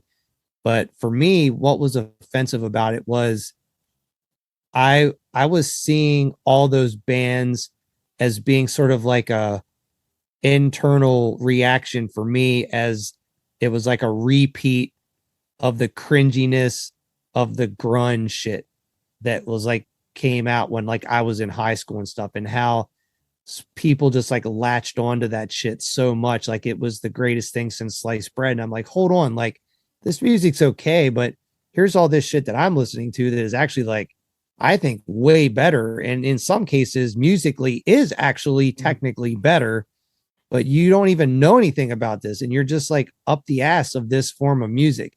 And I think that's how I felt about new metal. Was this is like grunge part 2 for people who just don't fucking know anything about music beyond what is fed to them. But then there was like a second loop to this for me, was that a lot of the bands at that time that were coming out also had a gimmick or like a costume element to what they were doing. And to me, I took that very personally, and it pissed me off because I was like, you guys are basically just doing what Guar's already been doing for like 15 years, but you're the band that's going to like profit off of it. And I had a real, like, I have no other than, I'm a Guar super fan, but I have no personal connection to them to like defend them this much. But I took it personally, like, you band should not be, this is Guar's money that you're fucking making. So I've always had that feeling with the Descendants. Like, they fucking, as popular and as big, they were like so far ahead of the game. Yeah. In my eyes, to a lot of like the pop punk stuff. Yeah. But by the time they were done, well, not done, but Milo went off and had a job for a while. That they missed it. And it wasn't that they weren't there, but they had already done it. Been there, done that, off to the next. And it was like, then it hit, and you're like, because Phil and I used to talk about it all the time. It's like, how in the fuck did these guys not get bigger? Like, how did they not make it off of SST? Well, they went to Relentless or whatever, but it was like they should have just kept going, and they did. But I mean, they should have blown up to a much larger scale than they ever did. Well, yeah, totally. And I mean, another band, and that's a great example of what you're saying. And then I think another band that's equally in that same realm, and I would say maybe they kept going and did have like a little bit more commercial success than maybe the Descendants did, but I would still say could be put in that same category as like Husker Du is a band that like probably, if they sort of came out at not the wrong time, because I think what they were doing made sense for when they were popular, but they also could have really gone way higher if they would have been in the right era. Yeah, and if the Warehouse of Songs album didn't suck so bad. Because like that one, the first major label one I love, and I like Flip Your Wig. Like I like Husker Du a lot, but like that Warehouse of Songs was Gotcha. Horrible. What I remember, because I haven't forced myself to listen to it again because I don't want to hear it again. Yeah. Well, and then sort of like back to the whole like new metal thing. So that was kind of it for me. It's like I took it personally that there were these bands, and another side of this too was like, sort of like Anthrax, sort of, like they in so many ways are credited for creating like quote unquote like rap rock or whatever, or rap metal. And I think they were very instrumental in like spawning a lot of what, you know, it's like sort of when like Attack of the Killer Bees came out and like that type of stuff, that all would have been music those bands were probably listening to in their formative like songwriting eras of teenage years and stuff like that. So I think a lot of those bands are probably influenced by bands like Anthrax. So I think it just, to me, it was like offensive that like, here's this new genre of music that is going to capitalize on bands that didn't get the lion's share of like helping to create that. And I mean, I guess that can be said for any genre of music, really. Like, I mean, like 80s glam metal was stealing from like New York Dolls in the 70s and stuff like that or whatever. So I think it's like a cycle that continually like perpetuates and continues, but I don't know. So, but it's funny, like looking back on those bands like your Slipknots and Limp Bizkit and stuff like that, and Korn. Like I hated all those fucking bands, and I can't say that I would go back and listen to them now. You're a better man than I. Yeah, and I think it does fall into, for me, like I said, I'm still not saying these are bands that I would like listen to in my house or put them on in my car, but I don't know. I think there's just something for me that aligns with like my newfound thing over the last 5 years or so about just like going to a concert for an experience. I see the bigger picture of, you know, maybe I'm not going to dig on like all the songs they're going to play, but just to like have the experience. What do they sound like live? Like what does their sound like live? And, you know, just like how do they as professional musicians like transition between songs, and like if something gets fucked up and a string gets broken, like how do they adapt to that? Like sort of seeing like a different style of music I'm not really used to. Hopefully they don't have a fucking Floyd Rose, because it would fuck everything up. Definitely. But yeah, so and then to add to that, like I heard recently that Slipknot, I think, may be stopping playing. Like I think like they have a record maybe coming out or something. Like basically like this is going to be their last touring cycle they're ever going to do, because they're just like getting older and whatever. And I know like nothing about that band other than I didn't like them when they came out and I was checked out afterwards. But I'm like, if this is maybe like going to be the last chance to see them, maybe I will go see them, because it's like a show to go check out that might not ever happen again. And like I said, this is all embarrassing shit to admit for how much I hated these. I don't think it's embarrassing.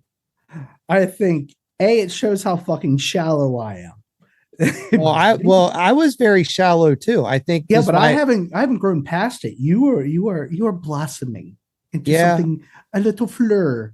Yeah, I mean, I guess I've blossomed more.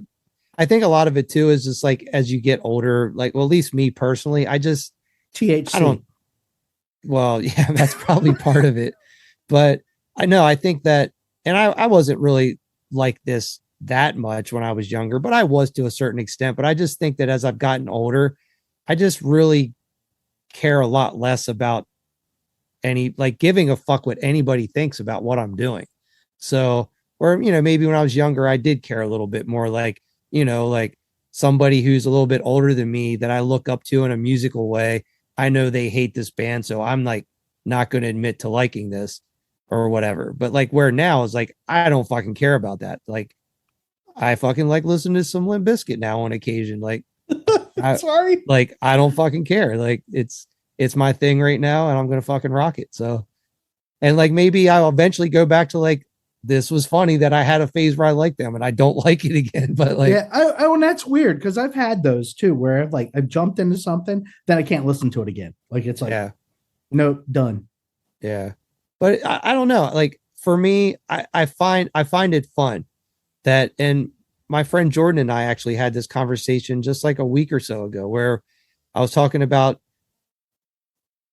there's an aspect that I like about liking a band now that I used to hate and talk shit on, because I feel like it gives me a little bit of karma for like that I was such a fucking asshole about it years ago.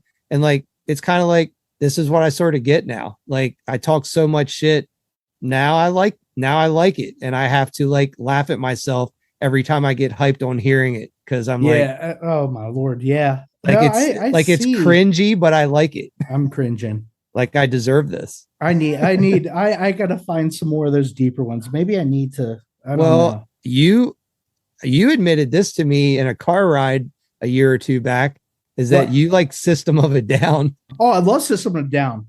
They're fucking awesome. Once again, there's a level they fall into that theatrics, like his voice. He's like distinct. I love the Deftones. They're fucking phenomenal. Don't give a fuck what anybody says. Like I fucking love the shit out of them. There's definitely but I've liked them since way back when. Like I guess I didn't see. It's so weird because I guess I was starting to adult that I didn't even see the new metal genre like as the new metal genre until after somebody labeled it and it went on for a couple of years. Yeah. But it was like something like during that time, like MTV2 was showing videos. Holy shit, dogs going nuts. But anyway, and they would show up in in the rotation. I'm like, well, these guys it was as heavy and it was cool and it was different. Even compared to, I think, a lot of the new metal stuff, I don't think they sound like them. Like they have their own thing. Well, and fair enough. Like I think it's cool you like System of a Down and Deftones and stuff. And like, here's the thing is that I personally don't like System of a Down. That's a band that I actually have kind of tried to listen to a little bit. And I just can't get into it. But Deftones, they're hit and miss for me. Like I like some of their stuff. But point being is that there's a lot of bands like that are from that era of music that I never even gave a chance because I'm like, I just lumped them in with the bands I hated from that era. So I just never even gave them a chance. And also too, I was just listening to so much other like quote unquote true metal stuff that shit was not even going to be on my radar anyway. So what the fuck is true metal? Well, just like, I'm just saying like, like people would, just like more underground metal shit. That's like, that like not quote unquote, like, you're not a poser if you're listening to these bands, but you're a poser if you're listening to like Limp Bizkit and stuff like that. So I do have to say that the System of a Down does a fucking Berlin cover or Metro, and it's fucking awesome. Yeah. The original's pretty good, but the fucking cover is fucking phenomenal. Not sure if I ever heard that. Well, my brother-in-law loved System of a Down. That's like one of his favorite bands. And and here, oh my God, I don't know if I talked about this before yet on a previous episode, so I apologize if I have, but I can't believe this like just came to me. So this is another like level of bands that I never was fucking into. And I have like a sort of like a little backstory on this band. And this is from recently. This is within the last like 2 months. I never ever liked Tool. I never like understood that band at all. Like any song I ever heard, I was like, what the fuck is this? Like I just could never get into them. And my same friend Jordan I was just talking about, he also did not like Tool. He was not a fan of Tool at all. Like we actually both used to like make fun of Tool together. Like we can't believe people listen to this shit. Well, he had sort of an epiphany moment. They were at like a festival or something that Tool was playing at. And they were like, Tool was getting ready to play. And they were actually, him and his girlfriend were getting ready to leave. And they're like, whatever. Like, let's just stay and check out Tool, whatever. Well, seeing Tool live, like completely changed his mind about them. He was like, holy fuck, they were amazing. It's like one of the best shows I've ever seen in my life. So he like, over the course of like a few times seeing him after that show, he was like, dude, I have something to admit to you. He's like, I like Tool now. He was like, I'm telling you, dude. He's like, I know that you don't like them and I didn't like them either. He's like, but once I saw them live, he's like, one of the first things I thought about was, when I got a chance to tell you about it, that like it's basically in so many words, he was like, I wanted to sell it to you that like, we talked about how we like going to shows of like maybe bands we, didn't used to like and stuff like that. And he was like, I'm telling you, you got to go see Tool. So anyway, about a month back, we actually went on a camping trip together, and we did end up partaking in some camping rituals. And this led to us deciding we wanted to pick out a band to listen to. And I was like, well, you've been trying to sell me on Tool. And since I'm in this current altered state of mind, let's listen to Tool and see if anything clicks for me. Well, we put Tool in. Which album? It was, I think it's called Lateralis. It's the one that has like a profile of like a human body.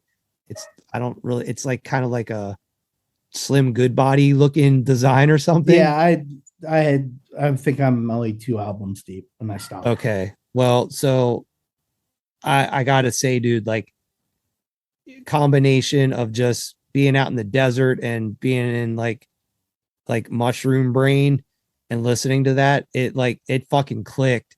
Nice. And I was like, wow, like, okay. I was like, dude, like this is pretty amazing. And he definitely converted me. So now like I said, I wouldn't say that I'm like this huge Tool fan now or anything. Like I'm not listening to them at the house really, but they are a band that is now on my list of bands that I for sure want to see live, because he was like, your experience with listening to them just out of a like speaker compared to seeing that live, he's like, right, it's gonna like melt your fucking face off. So anyway, Tool's now on my list. And I wouldn't say that I really ever even like hated. I didn't hate on Tool like how I hated on Limp Bizkit, but I just didn't like them. I didn't like them. I was like, I just don't get this. This is like weird trying to be odd time signature band for the sake of being odd time signature band. And it's like not catchy. I just don't understand it. But yeah, it's fucking cool. Like I really want to see them now. That's crazy. I don't know. I think I'd go see them. It's not I haven't listened to them in a while. I mean, yeah, I liked them for a while. I had listened to them. It's just, I don't know. It's just, there was a point where it didn't like just go further for, I don't know. Yeah. I mean, I didn't even know you actually listened to them at all. Well, why am I going to tell you that? You already made fun of System of a Down. System, I don't know, man. There's this, and here's the thing about them. I appreciate the originality of their sound. I'll give them that. There's definitely nobody that sounds like them, and I'll give them a lot of props from that angle.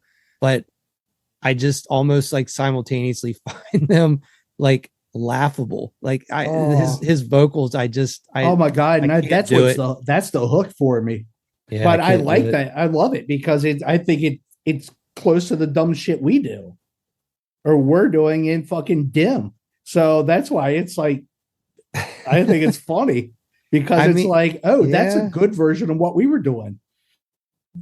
Wow. See, I don't see it that way at all, but that's an interesting take. Yeah. Well, explain that more, because that baffles me. I just don't see it. Because the vocal style is very non-traditional for that style of music. Like it is definitely, it's distinct, and he gets all how do you describe it? He gets very singy, but not singy like somebody's ripped his balls off. It's singy like a guy singing, but he's singing. Then he goes into the heavy. Gotcha. Like, so there's this whole thing, and that was like we were doing that with Dim. Just because I was bored. B, I mean, I think like the whole thing we were talking about with Sheer Terror with Paul Bear doing like those fucked up high falsetto. They're not even falsetto, but as high as they can be for him. I guess that is falsetto. But it's like that whole thing, like that. I love that. I love it when people take like that fucking norm and then break it. Yeah. I mean, I guess that's what, like, I love Torn Apart, but then when all those bands came out that sounded like Torn Apart, I was like done with it. Yeah. Like Overload. Yeah, it was like, fuck, dude. I was like, Torn Apart does it really well. You don't have to do it. You know, that's a good call. I was looking through my 7 inches a while back and I came across my Torn Apart 7 inches. And I do have to say, man, like, and I'm sure I'm wrong about this, but just in my own little bubble of what I knew about at the time, they really were one of the like earliest bands, I think, like sort of pioneering like that sort of like metalcore sound, like in the way that they did it. And then there were so many bands that Rip copied off. after Yeah, that. like all this, the Ferret bands, right? I think that's Yeah. all. But it's like, yeah, I like, to me, I can't name too many more or too many earlier. And see, what was that? Nothing Face. Like they were on the front end of that as well. And they were from Baltimore and they were really good. Frank recorded them. I remember that name, but I don't remember But anything they were about them. like singy, but then they go heavy too. And like Yeah. the kids will make fun of me because I'll make fun of what they listen to. They're like, "Why? How's this different?" I was like, "Well, this is 20 years before they're doing what, Yeah. or 10 years before those guys. Like they Yeah. laid the foundation so your guys could do what you're doing." Gotcha. Yeah, that's cool. That's funny you brought up Torn Apart. That's a More like that's Rip a Thought. that's a yeah, right. That's a blast from the past, big time. Those two, I forget the one 7 inch I have is definitely one of the like more original ones, like the first or second one. And then I think it was like maybe self-released or on like a way smaller label. And then I have the third one, which was more of sort of like they were on one of the bigger East Coast labels. But they were both really good. But yeah, I remember that band playing 180 Club a bunch. Were they from? They were close by, weren't they? Like Yeah, they were Frederick? Or I think yeah, like Baltimore Gaithersburg-ish kind yeah, of a it wasn't. thing or something.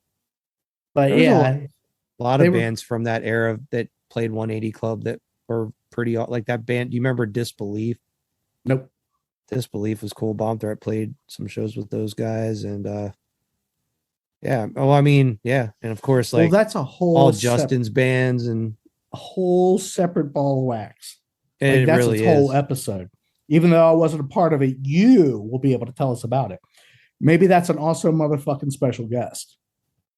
Yeah, I was thinking about. Well, you know, it's funny too. I was actually thinking about this earlier today. Um, did you ever play the 180 Club? Yes. I think But we played it twice. but it wasn't the 180 Club probably when you played it. We played it once, I think, as the 180, and then once not before that. Oh, you played there with 710 Split. Yes. Yeah. So Yeah. you played there as 710 Split at the when it was the 180, but did you ever play there in Lawn Dart? No, I was getting drunk up the street when they did their last show. Yeah, and that it wasn't the 180 Club then. I think that's when it was still Breakers, maybe, or maybe it had just turned to Mean Streak Mosh and Dance Club. I don't even remember that. So yeah, that's funny. Yeah, I think I was at the last Lawn Dart show. I can't remember honestly. I remember seeing I think you guys were. Yeah. I remember seeing the footage of it that is lost because that show was recorded and then I think it got taped over. Nice. But I want to go back to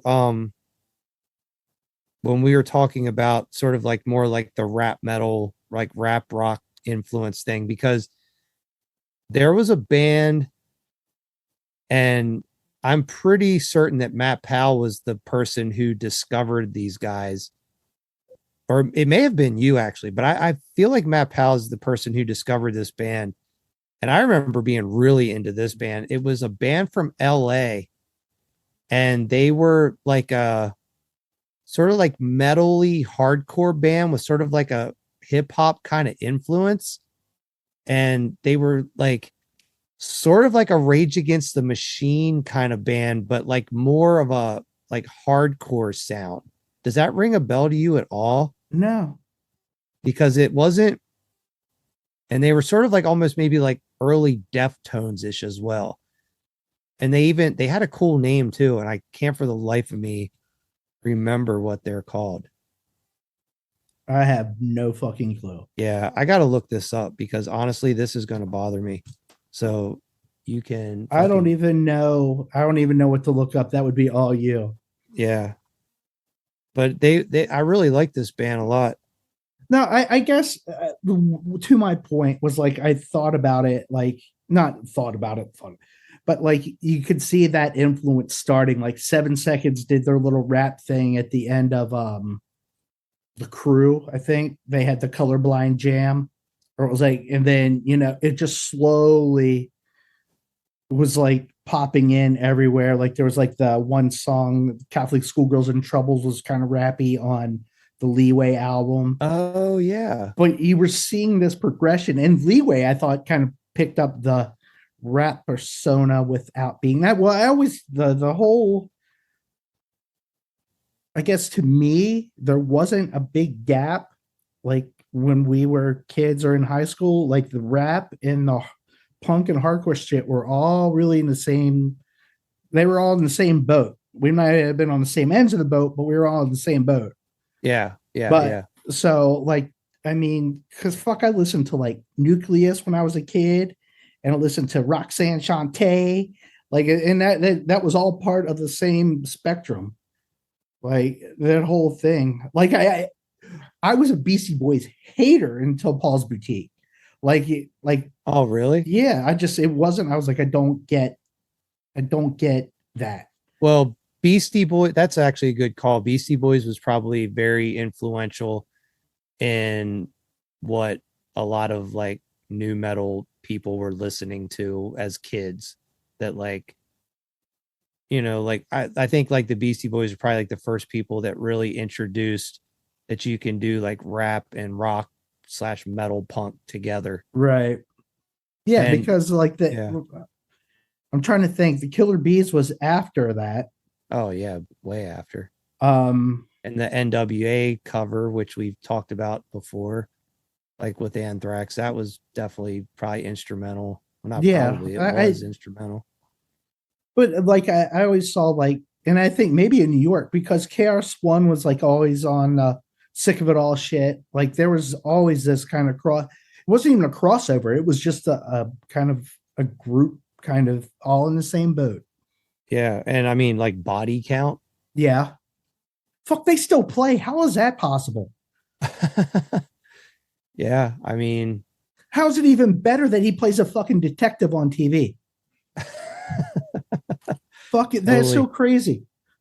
Well, I mean, that's one thing too. And I wouldn't even say this is a guilty pleasure band for me, because I wholeheartedly admit to liking this band.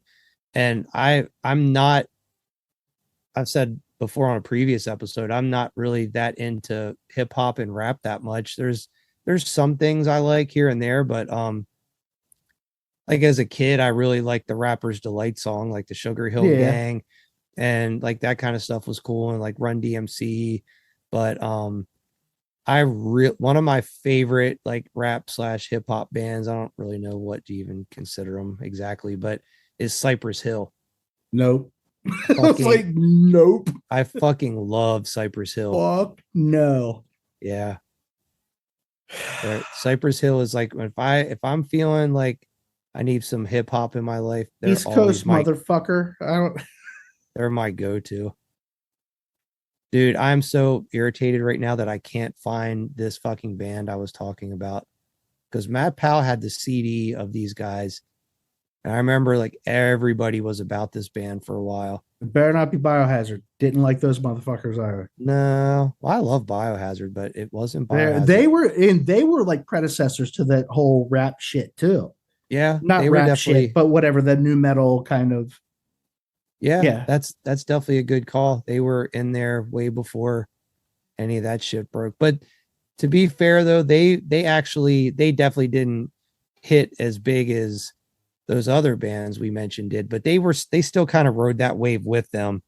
Yeah, a lot of the stuff they put out in the early 2000s like definitely aligned with where things were at the time. And like we said on a previous episode too, like Slayer, like the Diabolos and Musica record, and like they definitely were trying to stay relevant during that like new metal like phase. Yeah. And this is completely off topic, but back to an old topic. A band that I thought about today that I think could fall into our band of bands that we talked about, like got better later. Uh-huh.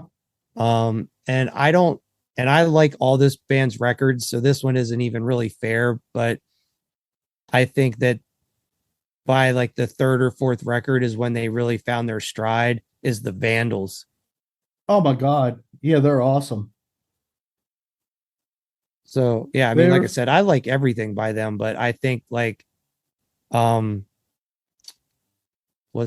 the album? Live Fast Diarrhea. I think that's the one where they really sort of figured out what they were going to do for like the next like 4 or 5 records, where they like really honed like the sound they were kind of going to like stick with. Right. Oh, you know what? I think I may have just thought of that band. Is it Downset?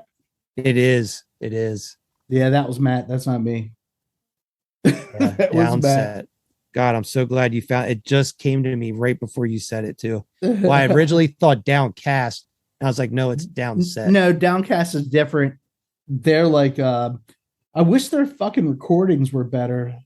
Like, I like them a lot, but the recording was so fucking muddy. Downcast is sort of like that. They were on Evolution, I think. Mm-hmm. Yeah, I have one of their 7-inches, but yeah, Downset. I really like that record a lot. No, I might have to listen to that one. Yeah, I haven't listened to that in a really long time because it has the cover with it's like a head with like America, like being choked by American flag or something. Nice. Yeah, dude. All right, fuckface, we got to wrap this up. Yeah, that's cool. I gotta go to bed. The dog needs his sleep.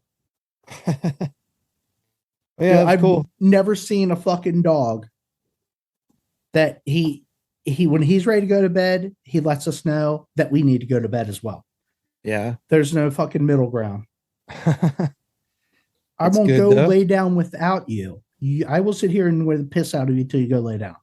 Yeah. Well, some dogs are like that. They have their little routines. Ugh.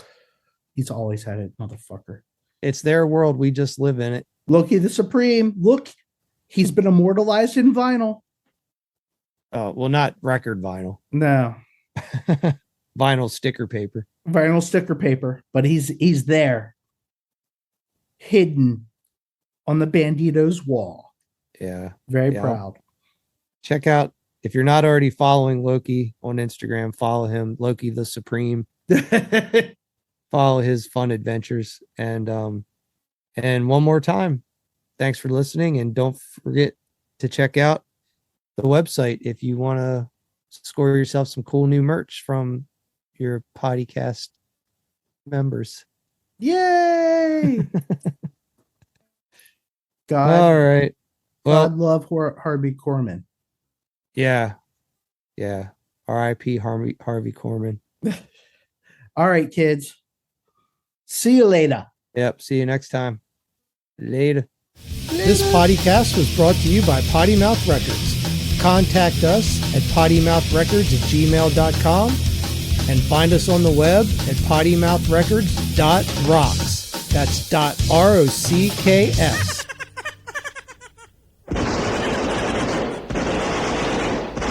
Top that, bitch!